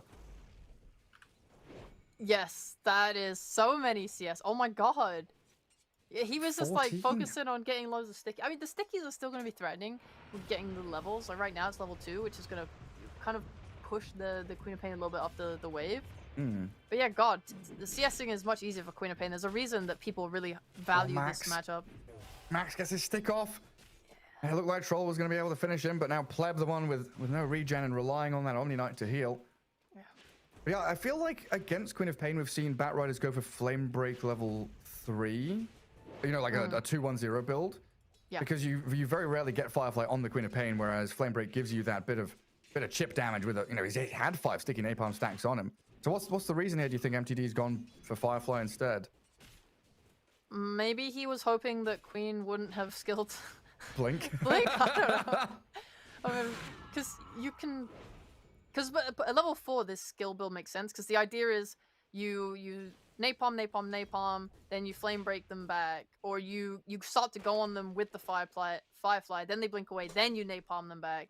Sorry, not napalm, flame break them back, and then you can run them down and kill them. Yeah. But Queen of Pain's doing such a nice job in the lane, just in general, keeping her space, not letting the stacks get too high. I mean, a dominating performance from Mobek. Radiant's courier Yeah. has been Halfway through level 4. And Weaver's having a pretty good time down bottom as well. 22 and 9 on low skill. Doom at 10 CS. He's picked up a little mana bone creep. Level 1 Devour, 2 in the Scorched Earth. Marcy struggling to find a place in this game though. Going to get chased down by the Weaver and the DP, but we'll have the rebound back to tower. Trouble being, this is now a long walk back to base and then a TP return to lane. So you've left your Doom completely alone. Maybe MTD could square up on mid and lose some health or whatever, and you get a ball refill from Marcy. You don't need to. There are war runes, and you don't really need to risk your life for no reason. Might just go right back bot. It's just like the difficulty of going back bot is both of these Radiant heroes have full sticks. So even if you come back here full HP, you trade a bit. Now, if you just pop them, they're in fighting shape again. Oh, it's 5 DP, such a nuisance. Okay, go on, Marcy, give her the punches, dispose back, and then what? 8 stick charges from Gento back to full HP, basically. Hey, as long as this DP is hitting Marcy and not Doom, it's a good time, because otherwise this happens. Yeah. under attack. Only the one in trouble. I think Marcy should have started with boots. You calling that was pretty big shout. This lane seems so sad. When you're playing a lane dominator, bully, support, like a Marcy, when you're not able to walk up and trade, it feels terrible. Oh, Courier just walks over the top of the Doom there and dies. Curious one. And it's also double range against double melee. That's the struggle in its own right. Yeah. It's a really big CS deficit on all lanes, it feels like. Everyone's kind of winning hard in one direction. Yeah, like Troll doing very well in that top lane. Like at least the Primal Beast is getting more than the Doom is. It feels like two very solid lane victories from Ivy in these first 6 minutes. And then it's going to come down to this Queen of Pain offering so much magic and pure damage. If she rotates into one of these lanes, especially top, she can completely upset the balance there and potentially look at a 3-lane victory from Ivy in this lane stage. We do have a rotation from Cube. Now we're definitely looking towards these runes for the Bat Rider. If you're able to shut him down and guard the active runes, it makes his life difficult. But the first blood actually comes on the DP, picked up by the Doom. I don't think any of us expected this. I was watching the runes. Yeah, same. I mean, now I'm watching top lane because we do have the rotation in. Queen of Pain hasting up towards top, finding the takedown on Pleb, and Lodine stranded here in the trees. 2 kills there for Ivy. What a call from Gary! He's so good! Whoa! The balance is upset! But yeah, I don't know. I don't know if anyone caught that bottom lane death of the DP. Nope, wasn't looking. I saw his corpse on the floor after the sound happened. I'm assuming they just committed on, like, he moved a little bit out of position, Marcy got the rebound, throw back, you just click him down. Like, Onmi has 3 points in Scorched Earth. I know he only did, but he had 2 when that kill happened. We're going the Weaver now. Oh boy. We'll dispose across. Swarm is on them. Onmi doesn't want to stick around and continue fighting. Very, Very irritating lane to play into, and all your raindrops are being popped by this position 5 DP. Does not feel good to have to buy so many small items when you lane like this. Also, Max is just getting chased down. Wind Ranger, anytime Wind Ranger leaves, they can just run at him. They're going to go for a turn, though, because Queen of Pain's arrived again. Level 4 Troll gets off his whirling axes. 4 seconds for Blink on Quap, and now MTD. He's in here with the potential to lasso, but the Shackle Shot going to hold him in place, and Max gets a bit of room to get into the trees, but still dies. Whoa, Queen of Pain blinking aggressively forward into the lasso of the Bat Rider, giving a double kill to MTD. Lane recovered. Balance upset again, but the other way.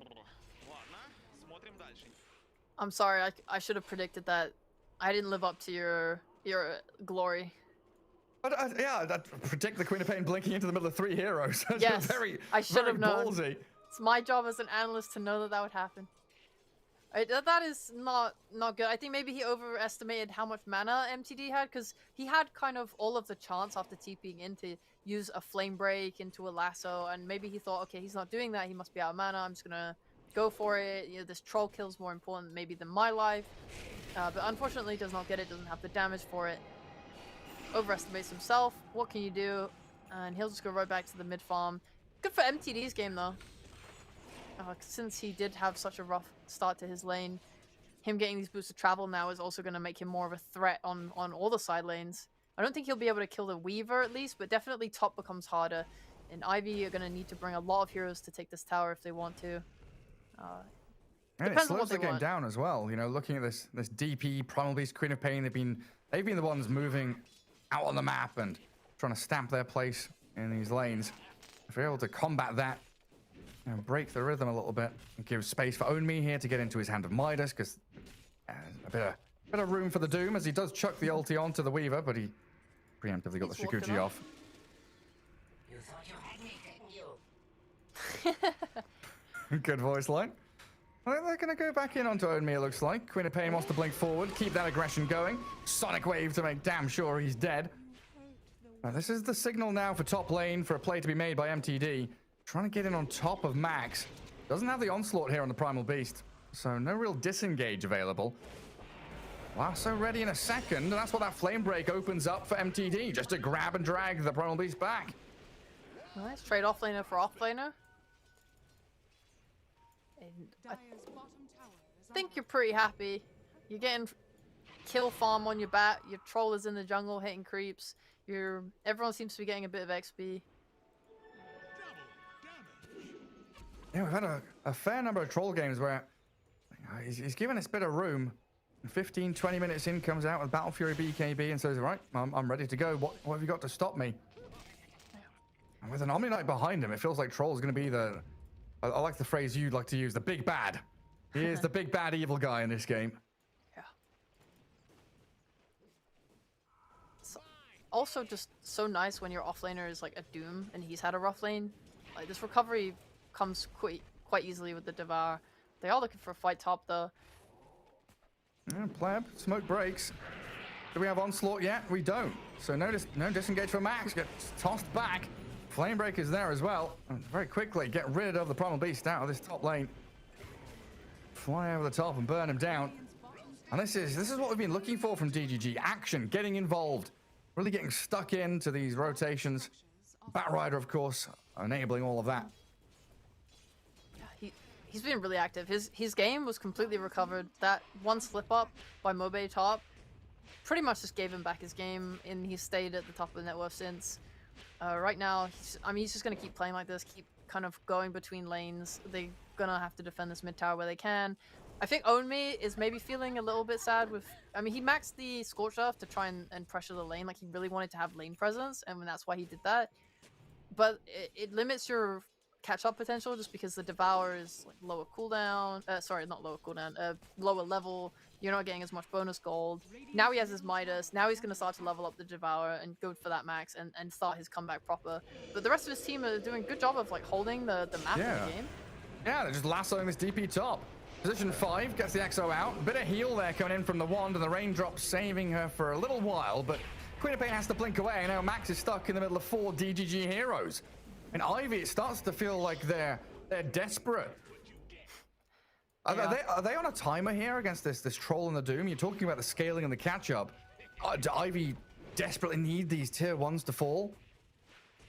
I don't know. I don't think they should feel desperate. I think they have I think they have things open to them. I mean, you just need to kind of balance what you're getting and how hard you're committing. So going top is a perfectly valid play. You want this top tower, you want to pressure it, but you have to understand that Bat is very happy to oblige your fights. He's TPing in constantly. You cannot be diving under the tower without good vision. You have to respect the fact that they have, really good return. And what do you need to be like? You need to be having a hero mid while you do this. So we saw Weaver hitting that tower. That's good. They just need to not feed top so that when DGG respond and go top at the same time, you're not losing heroes and you're pressuring mid. And that way you're kind of winning this trade where you're dragging heroes top and getting something good from it. Yeah, good response by DGG, just keeping this troll farming as well. Yeah. Just gotta balance nicely and keep it clean. Like Max needs to not be onslaughting into the back of the tower and dying as well. Just get the kills that you can. If you need to smoke to get a pick off, do what going mid right now. This is a really nice play. It's a big timing with their Wind Ranger. You can see Cube, he's going for the Maelstrom. He wants to scale into a hard-hitting core hero, and they will get the Pulverize on the bat. Sonic Wave will push maybe next time back as well. A big streak to take, and a Shackle Shot latching onto the two of them allows Ivy to play aggressively behind this tier 1 tower. They won't find any additional kills, but they get the objective that they wanted. As Cube with the Javelin just coming in, making sure that everything lines up perfectly for them. Move like that is perfect. They kind of realize that they're ramming their heads into top and they gotta stop. And they'll just swing to mid instead. A smoke like that, they could have done this earlier. I mean, maybe it's a little bit harder because Bat was not showing on mid for quite some time. But still, he shows now, they understand. Everyone's been using their TPs, or they, supports are playing behind the carry top. Just they had an opening, they took it, they got it, and I like that. The Weaver is going for his Maelstrom, which I like as well. He had the option to just rush a Lincoln Sphere into these heroes, but he wants a Maelstrom instead. I think maybe it's just more damage, maybe lets him just farm a little bit more easier. He's gonna be maybe playing more conservatively as a result, like playing more for the jungle than the side lanes, or maybe he'll be bold anyway. Maybe he'll just get involved in his team's team fights with this Maelstrom, and it really depends on how good he feels and if they feel like they can get him involved. Otherwise, yeah, he might just farm with this Maelstrom up till Lincoln Sphere. All right. Definitely gives him the options though, right? Yeah, exactly. Right. Let him farm if he wants to farm. Let him fight if he wants to fight. Something I feel is good with this Maelstrom though, Gary, is the DP on your team and the bugs. It means you can do Roshan very, very easily. And maybe going something like a Maelstrom just means that, yeah, you can go into this Rosh pit, get the Aegis, and then you don't care about the Doom anymore, right? If you're a Weaver with a Maelstrom, you're doing loads of damage, you have an Aegis, you don't care about getting doomed, and now you can fight. Now you are doing damage, you're able to take part, and maybe Ivy can use that to kind of springboard themselves into getting more objectives and map control. Yeah, because that's something they've struggled with so far, is keeping tabs on this troll. Well, he died once in lane, but since then he's been farming up a storm. 6,300 net worth. 100 gold away from Battle Fury now as well. And that's when this troll for Pleb is really going to start to build up his net worth. Get into that BKB. Wow. Become a force. And Cube, he's looking for him. He's scouting into that top jungle. Where's the troll? Can't find him anywhere. And it feels like DGG don't have the same options that Ivy have had in terms of taking objectives. Not the best tower pushers until they are ready around that kind of 20-minute timing when the troll wants to come out of the jungle. And they're going to try and mass their forces down bottom. 2 heroes already down there. They're pinging the tier 1. It takes numbers, though. This is going to relinquish a lot of control, allows for Ivy to take top tier 1 with the DP Exo. Yeah. And if they all show down bottom, it's complete map space top for Ivy to get in there. Yeah, I don't think they can rush now, though. Just having used that Exo, the time it would take to get into the pit, the Exo would basically be over. So I think looking forward into the future, 130 seconds from now, maybe they want to try and rush with it. Until then, yeah, they should just get some ward, map coverage down on this top side, and kind of just play there and keep this side of the map. They want Roche to be in their hands. They do not want to give DGG free space, you want to kind of poke at this top tier 2, you maybe want to force someone to have to be there and defend it, then maybe you can look for a dive, maybe you look for a poke to force TPs, and when everyone TPs top, suddenly you have the option to maybe smoke to the triangle and look for the carry there. You have, you know, just, you could take a fight from their high ground jungle, maybe it's something really good for you there. It's kind of just like, you want to be in the control, you want to tug DGG around. Oh, Max. Is this an overstep? Nah, he's good, don't worry about it. He's fine? He's fine. Okay, I'll just say 3 dire heroes are waiting up that staircase for him. Yeah. I talked about all that stuff that Ivy can do, but at the same time, DGG can kind of do the same thing on bot. It's just hard for them away to push from down. Roche. Yeah. Oh, Pleb. Feeling himself, just sat in that mid lane looking for tier 1 with a catapult wave, and the blink lasso from Bat finds the DP. Primal Beast tries to onslaught in with his trample, but a Doom now landing on the Queen of Pain means they're able just to shred through her. A double kill for Batrider as DGG plant themselves in the mid lane, and it looks like they're gonna simply take down this tower. Blink reveal. Let's go, dude. A nice move for sure. I think Ivy just weren't expecting that. Defending your mid is definitely not a bad idea, ever. However, they did it sort of the wrong way around. They didn't, or not wrong way around, but it's rough. You don't have vision. You don't see DGG's heroes. You didn't force anyone to go top, so it meant that the full force of DGG was there to fight if necessary. So you don't feel comfortable committing in. And you still don't have Primal Beast BKB. That feels like the real key here for Ivy. You know, Max has had a pretty rough time, and he's shared a lot of the gold with Cube to get this Wind Ranger up and running with the Javelin. Looks like shifting now to Blink over the Maelstrom. And yeah, Primal Beast just hasn't had that same amount of impact as the Doom has, the Batrider has. And Queen getting doomed in that fight. Needs the Lincoln Sphere as soon as possible. A top 3 net worth now, all DGG heroes. Of course, they are a scaling. I'm watching Lodine try to find the ward. He's put 3 sentries down in his jungle so far and hasn't found... They have 2 wards down in this area. Really 3. nice warding. Oh yeah, 3, but 2 for the deeper side. And they haven't found any of them. Very impressive. Wind Ranger's pinging it saying, hey, look at my ward. They're not finding it. Yeah, maybe they want to smoke to it. Maybe they're just thinking about it. I mean, they know where all these heroes are right now. Maybe next time. Standing atop the staircase. Looks like he does. And they're pinging Pleb. They see the troll. Rebound away. Pleb on the run. Oh, the shackle shot. A good attempt from Cube. Not going to latch, though. That would have been a nifty little move if it had landed. Maybe it would have led to a death blow. We don't know. That would have been a pretty big dive. Yeah. If they had gone for it. Would have been very deep. Yeah, you're Shot right. on the ward again. Yeah, still under vision. They're all being pinged out. It looks like they've got an idea that there's still vision around here, but Ivy have all set up for the move forward. On to maybe next time. Onslaught in, not going to work out though. The shackle shot latching on to the Doom in the back, and the Pulverize with that Sonic Wave clears through him. DP with the Exo, trying to burst through maybe next time, but they've got that Guardian. Lodine trying to keep them alive, but the magic damage now being burst through. DGG lose 3 heroes, and this could be a quick shift into the Roche pit. Exo still running, probably not going to be that impactful for the pit, but yeah, you got the damage on Weaver. He's getting involved, just like we thought he might with this Maelstrom rush build. Should pay off for them. They have Swarm in 10 seconds. It is only level 1, so the cooldown is very long. But we see the difference in teams and what they're committing. Yeah, sure, you're bringing your heroes, you're going to get Roche off the back of it. It is very good. However, Troll is farming this whole time. He is not getting involved. And he is at the top of this net worth chart. He is about to hit his BKB. You know, a couple more items. They're probably going to try and play quite passive during this Aegis because they don't want to feed into it. And yeah, it might pay off. We could see 5 minutes from now them smoke up on Aegis expiration and take a really good fight. Yeah, maybe even before that, right? With the triple BKBs, might feel comfortable fighting straight into it. And, I mean, look at Pleb. Battle Trance gets the roots, nets up the Queen of Pain, and solo kills her. Oh, Pleb, yes. What a gamer. Just hides there, waiting for her, sets the trap and springs it. And look at that lovely ward that they have just down there in that jungle that spotted the cop and let him make that play.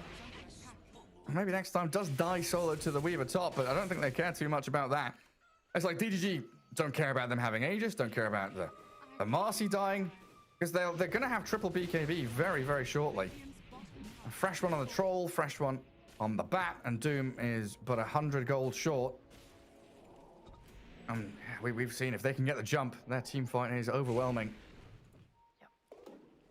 They're finishing that Doom BKB. They didn't use the Doom last team fights. They do have it. I think what you said sounds very good. If they do want to do that earlier smoke, I always praise Spirit up and down whenever I watch them play because they are a team that loves to smoke into Aegises. They are very aware of their own strengths. So if DGG are feeling themselves, they know, yeah, we can do this, then sure, like, why not? They're about to finish the Lincolns on Weaver. That's probably the biggest thing they need to be worried about. If they were to take a fight now without seeing this, they might scout it on this mid-wave, perhaps, but yeah, you don't want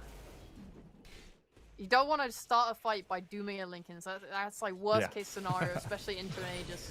Well, they'll see. Oh, well, there's the lasso. It's delivered right on time. Yeah. Lasso pops the Lincolns. At least it wasn't the Doom, but it's still pretty bad. And the quick smoke from Ivy, ready to go back again. I don't blame him. Weaver actually showed on that mid lane without the Lincolns, so they definitely clicked him and checked and saw he didn't have it. And the courier swoops in and saves the day. Yeah. And backing up the Weaver with this smoke in behind him as well. But DGG all positioning themselves behind that mid-tier 2. Only Doom trying to slip down towards bottom lane, it looks like. Wow. Nothing there for Ivy to catch. Ivy are playing well. They're not forcing it really hard. I love the instant smoke up. It makes a lot of sense just knowing, okay, no lasso, we can definitely fight, but they don't want to dive at tier 2. And now they've got to catch on the Wind Ranger. No deny. Low skill. Dusted up by maybe next time. Oh, the timing of this. Oh, lots of time to plan. Max is close, and he's got his BKB. Low skill does have the Aegis, so with that and time lapse with the Lincolns, plenty of lives to play around with. Yeah. And JM did pop his Exo here, silenced up the Bat Rider. See what MTD does, because he does have BKB, but with no lasso, I don't know, does he turn and try and fight into Exorcism? He might come join his teammates and try and get the Aegis off the Weaver. If they're able to just quickly snipe that. I mean, he has time lapse. I think he's waiting for Shikuchi to be a little bit lower cooldown before he pops it, purges the dust, gets his health back, and then just Shikuchi's away.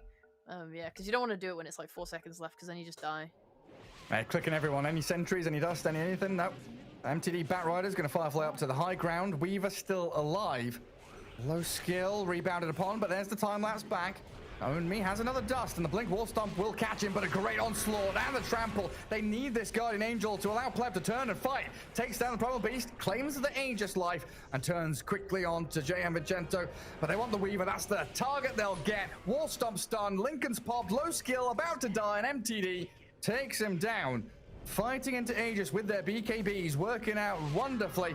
As Bat Rider will have a blink away, helped out by the DP with a silence, but a 4th kill here on the cards for DGG. Aiming for the Death Prophet, even in front of this enemy tier 2. With the Spirit Siphon though, JM actually getting back in towards them, and Bat Rider so close to death. They'll shackle shot up the Omni Knight. He's the sacrifice that they're willing to give in the end, but a resounding victory for DGG again. This troll is starting to become a big problem. He has a lot of gold. He's about to have an Ags, and that's just going to let him... What does that even let him purge other than the dagger? I mean, they don't really have that many... It can't purge the swarm. It can't purge the silence if you're silenced.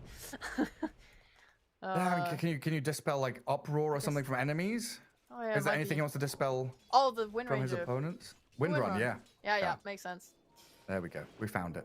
We got it. Why buy an MP when you can just dispel it? Definitely. I posed the situation which allowed you to think of the answer. No, you thought of the question and the answer. I didn't say Wind Ranger. That's true. You're right. That's I did do that, but you were there for me in my darkest time.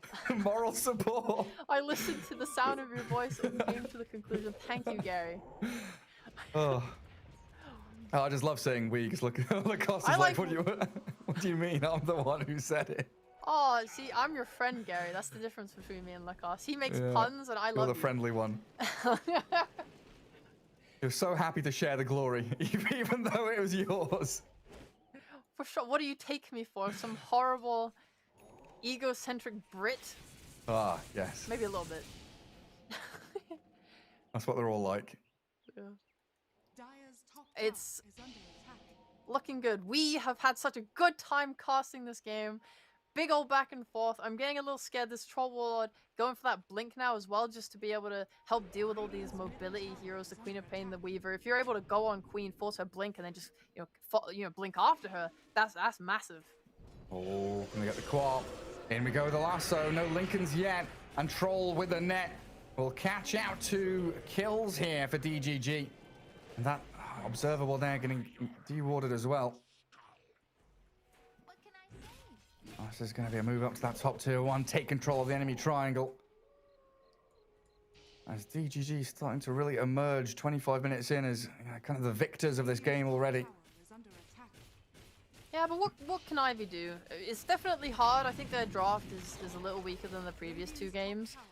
Even in their losses, it felt like they had a lot of plays to make. In this game, it just felt a little bit rougher. We saw them kind of shoving their heads into objectives, trying to make something happen, and their catch is just a little bit weak.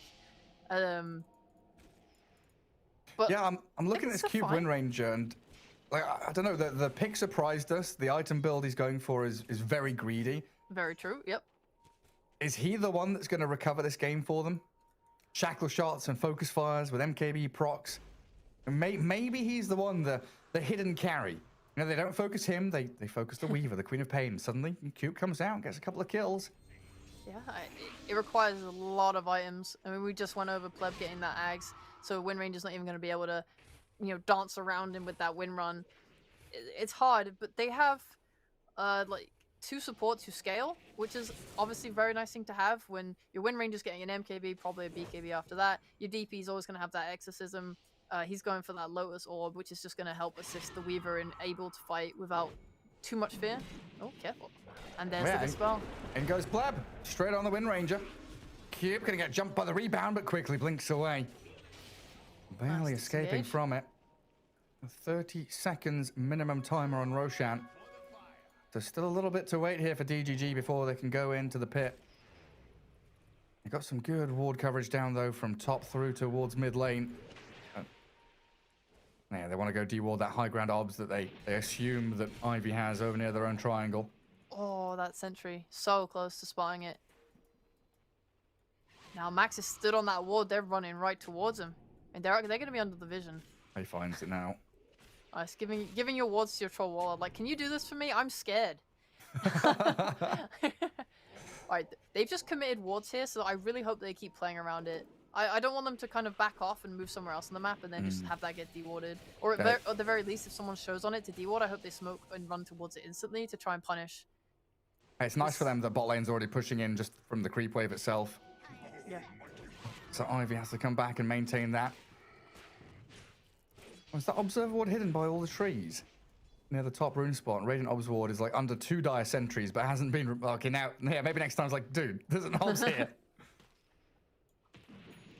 Sometimes, a little good placement. Keeps it hidden. Did for a little bit. But like Ivy now in wave cutting mode.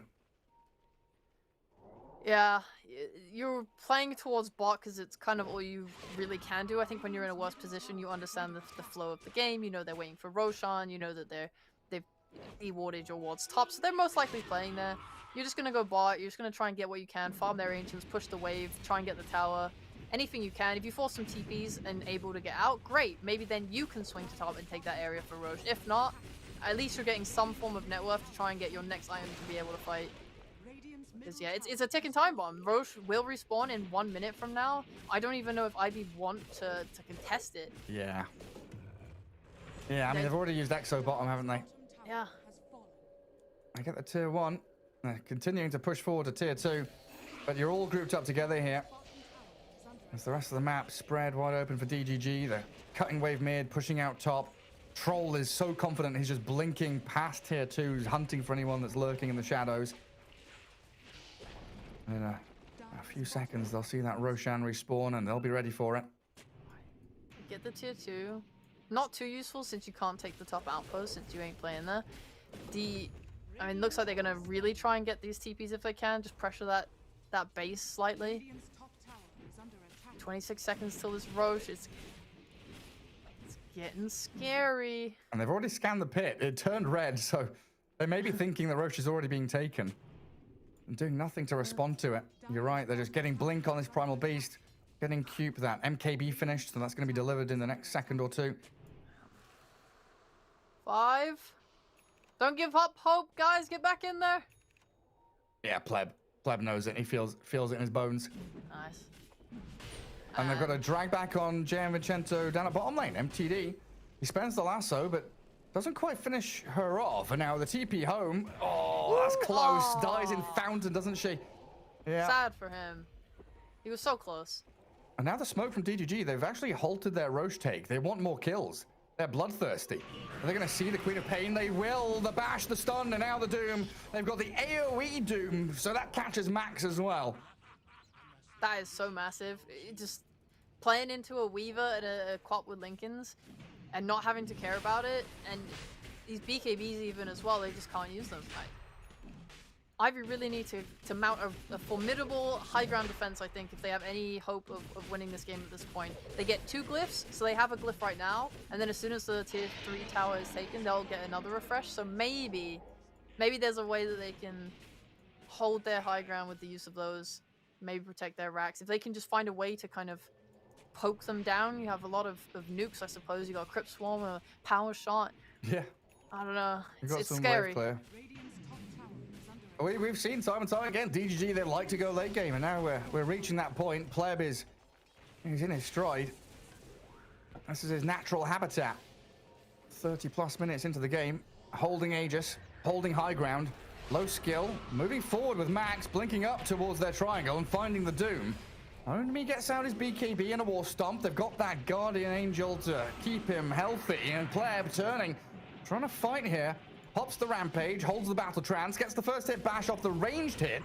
Low percentage chance of that. Now the melee bash to pair up with it. Shackle Shot will be there to hold him back though, allowing Max to get a bit of distance, but Troll with a blink closes that quickly.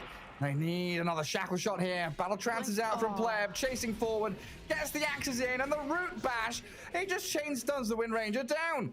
MNT looking to dive tier 3s. Pleb really feeling himself. They've got the Infernal Blade, the bash, the stuns. He just can't move. The Weaver locked in place. Oh He my can't press God. any buttons when the Pleb Troll is up in your face. They get the dive into tier 3s, kill off the DP. Queen of Pain's dead elsewhere as well. She was fighting in a 1v1 against the Bat Rider. MTD just solo kills her. Oh no, Ivy. I mean, it just can't go well. I mean, they're trying to disengage, but they don't really have the items for it. Usually your supports are buying 4 staffs and stuff, but no, your Wind Ranger's got an MKB. your DP's got a Glimmer Cape, but it's not helping, especially when everyone's really carrying a lot of dust and detection. This Troll Warlord Axe too, it just lets you dispel the Glimmer Cape. It's not even that useful. Well, DGG, they got their warm up against Liquid. They were knocked down a couple of notches, but here against Ivy, feels like starting to find their style. One laner axe down, looking for the second. And it feels like there's only really one more chance here for Ivy to fight back. They've got no buybacks. So it is just going to be this 5v6. The fact that Pleb is holding Aegis still for another 2.5 minutes. Looking for an angle of JM. DP coming in from that northern side. They want to chase. They want to come out of their base and fight, but they just can't have the opportunity. DGG will not hand it to them. Just plays a ball, I think. You got 2 minutes left on your Aegis, you can just go again. I am struggling to think of how they have to defend their high ground. It's very difficult. It's just you don't have any like displacement tools. Yeah, and if you get jumped like this, you are just losing a hero straight off the bat. Max gets his BKB out, the Doom. He jumps in the back, the AoE one on the Queen of Pain, and the onslaught across puts Max in even more danger. Onmi's going to hunt them down into tier 4s. Ivy down 2 heroes now. Jay and Vincento caught out inside that Doom. The third one falls. Primal Beast and Weaver, they're being dealt with in the back lines, hunted and killed. That's GG called, and the road ends here for Ivy as DGG will move on. Jeez, honestly, I didn't expect this. Ivy looked so dominant in the early game of both games. But coming into this one, it was really well played by DGG. They super impressed me. They kind of just completely flipped their play style. Yeah, like Troll was kind of not getting involved, but I think they did such an amazing job of fighting with the rest of the team. I mean, even like early game, right? You're like, okay, Doom's had a rough time. What are we gonna do? We're gonna go bring our Troll to some engagements, right? Play to our Troll, defend our tower, take good fights, punish overextensions, and let our Doom kind of recover a bit. Now Doom has his spells or a blink or something. Now we're gonna let Troll just finish his item, and we're gonna go fight as 4 elsewhere. Their heroes on paper, they don't look like they're super suited for it, but I think DGG did an amazing job of kind of including everyone in the parts of the games that they needed to get the timings to win the game. Yeah, it felt like they were way more fluid. I don't know if it was having a couple of warm up games or what it was, but coming into game 3, they looked like a much better team in reacting and playing back off each other, getting the farm they needed. I think a lot of it. MTD's Batrider was involved in a lot of these reactive plays. TPing top, killing that Queen of Pain, really slowed down her progression and made it much more difficult for Cube and JMN, these two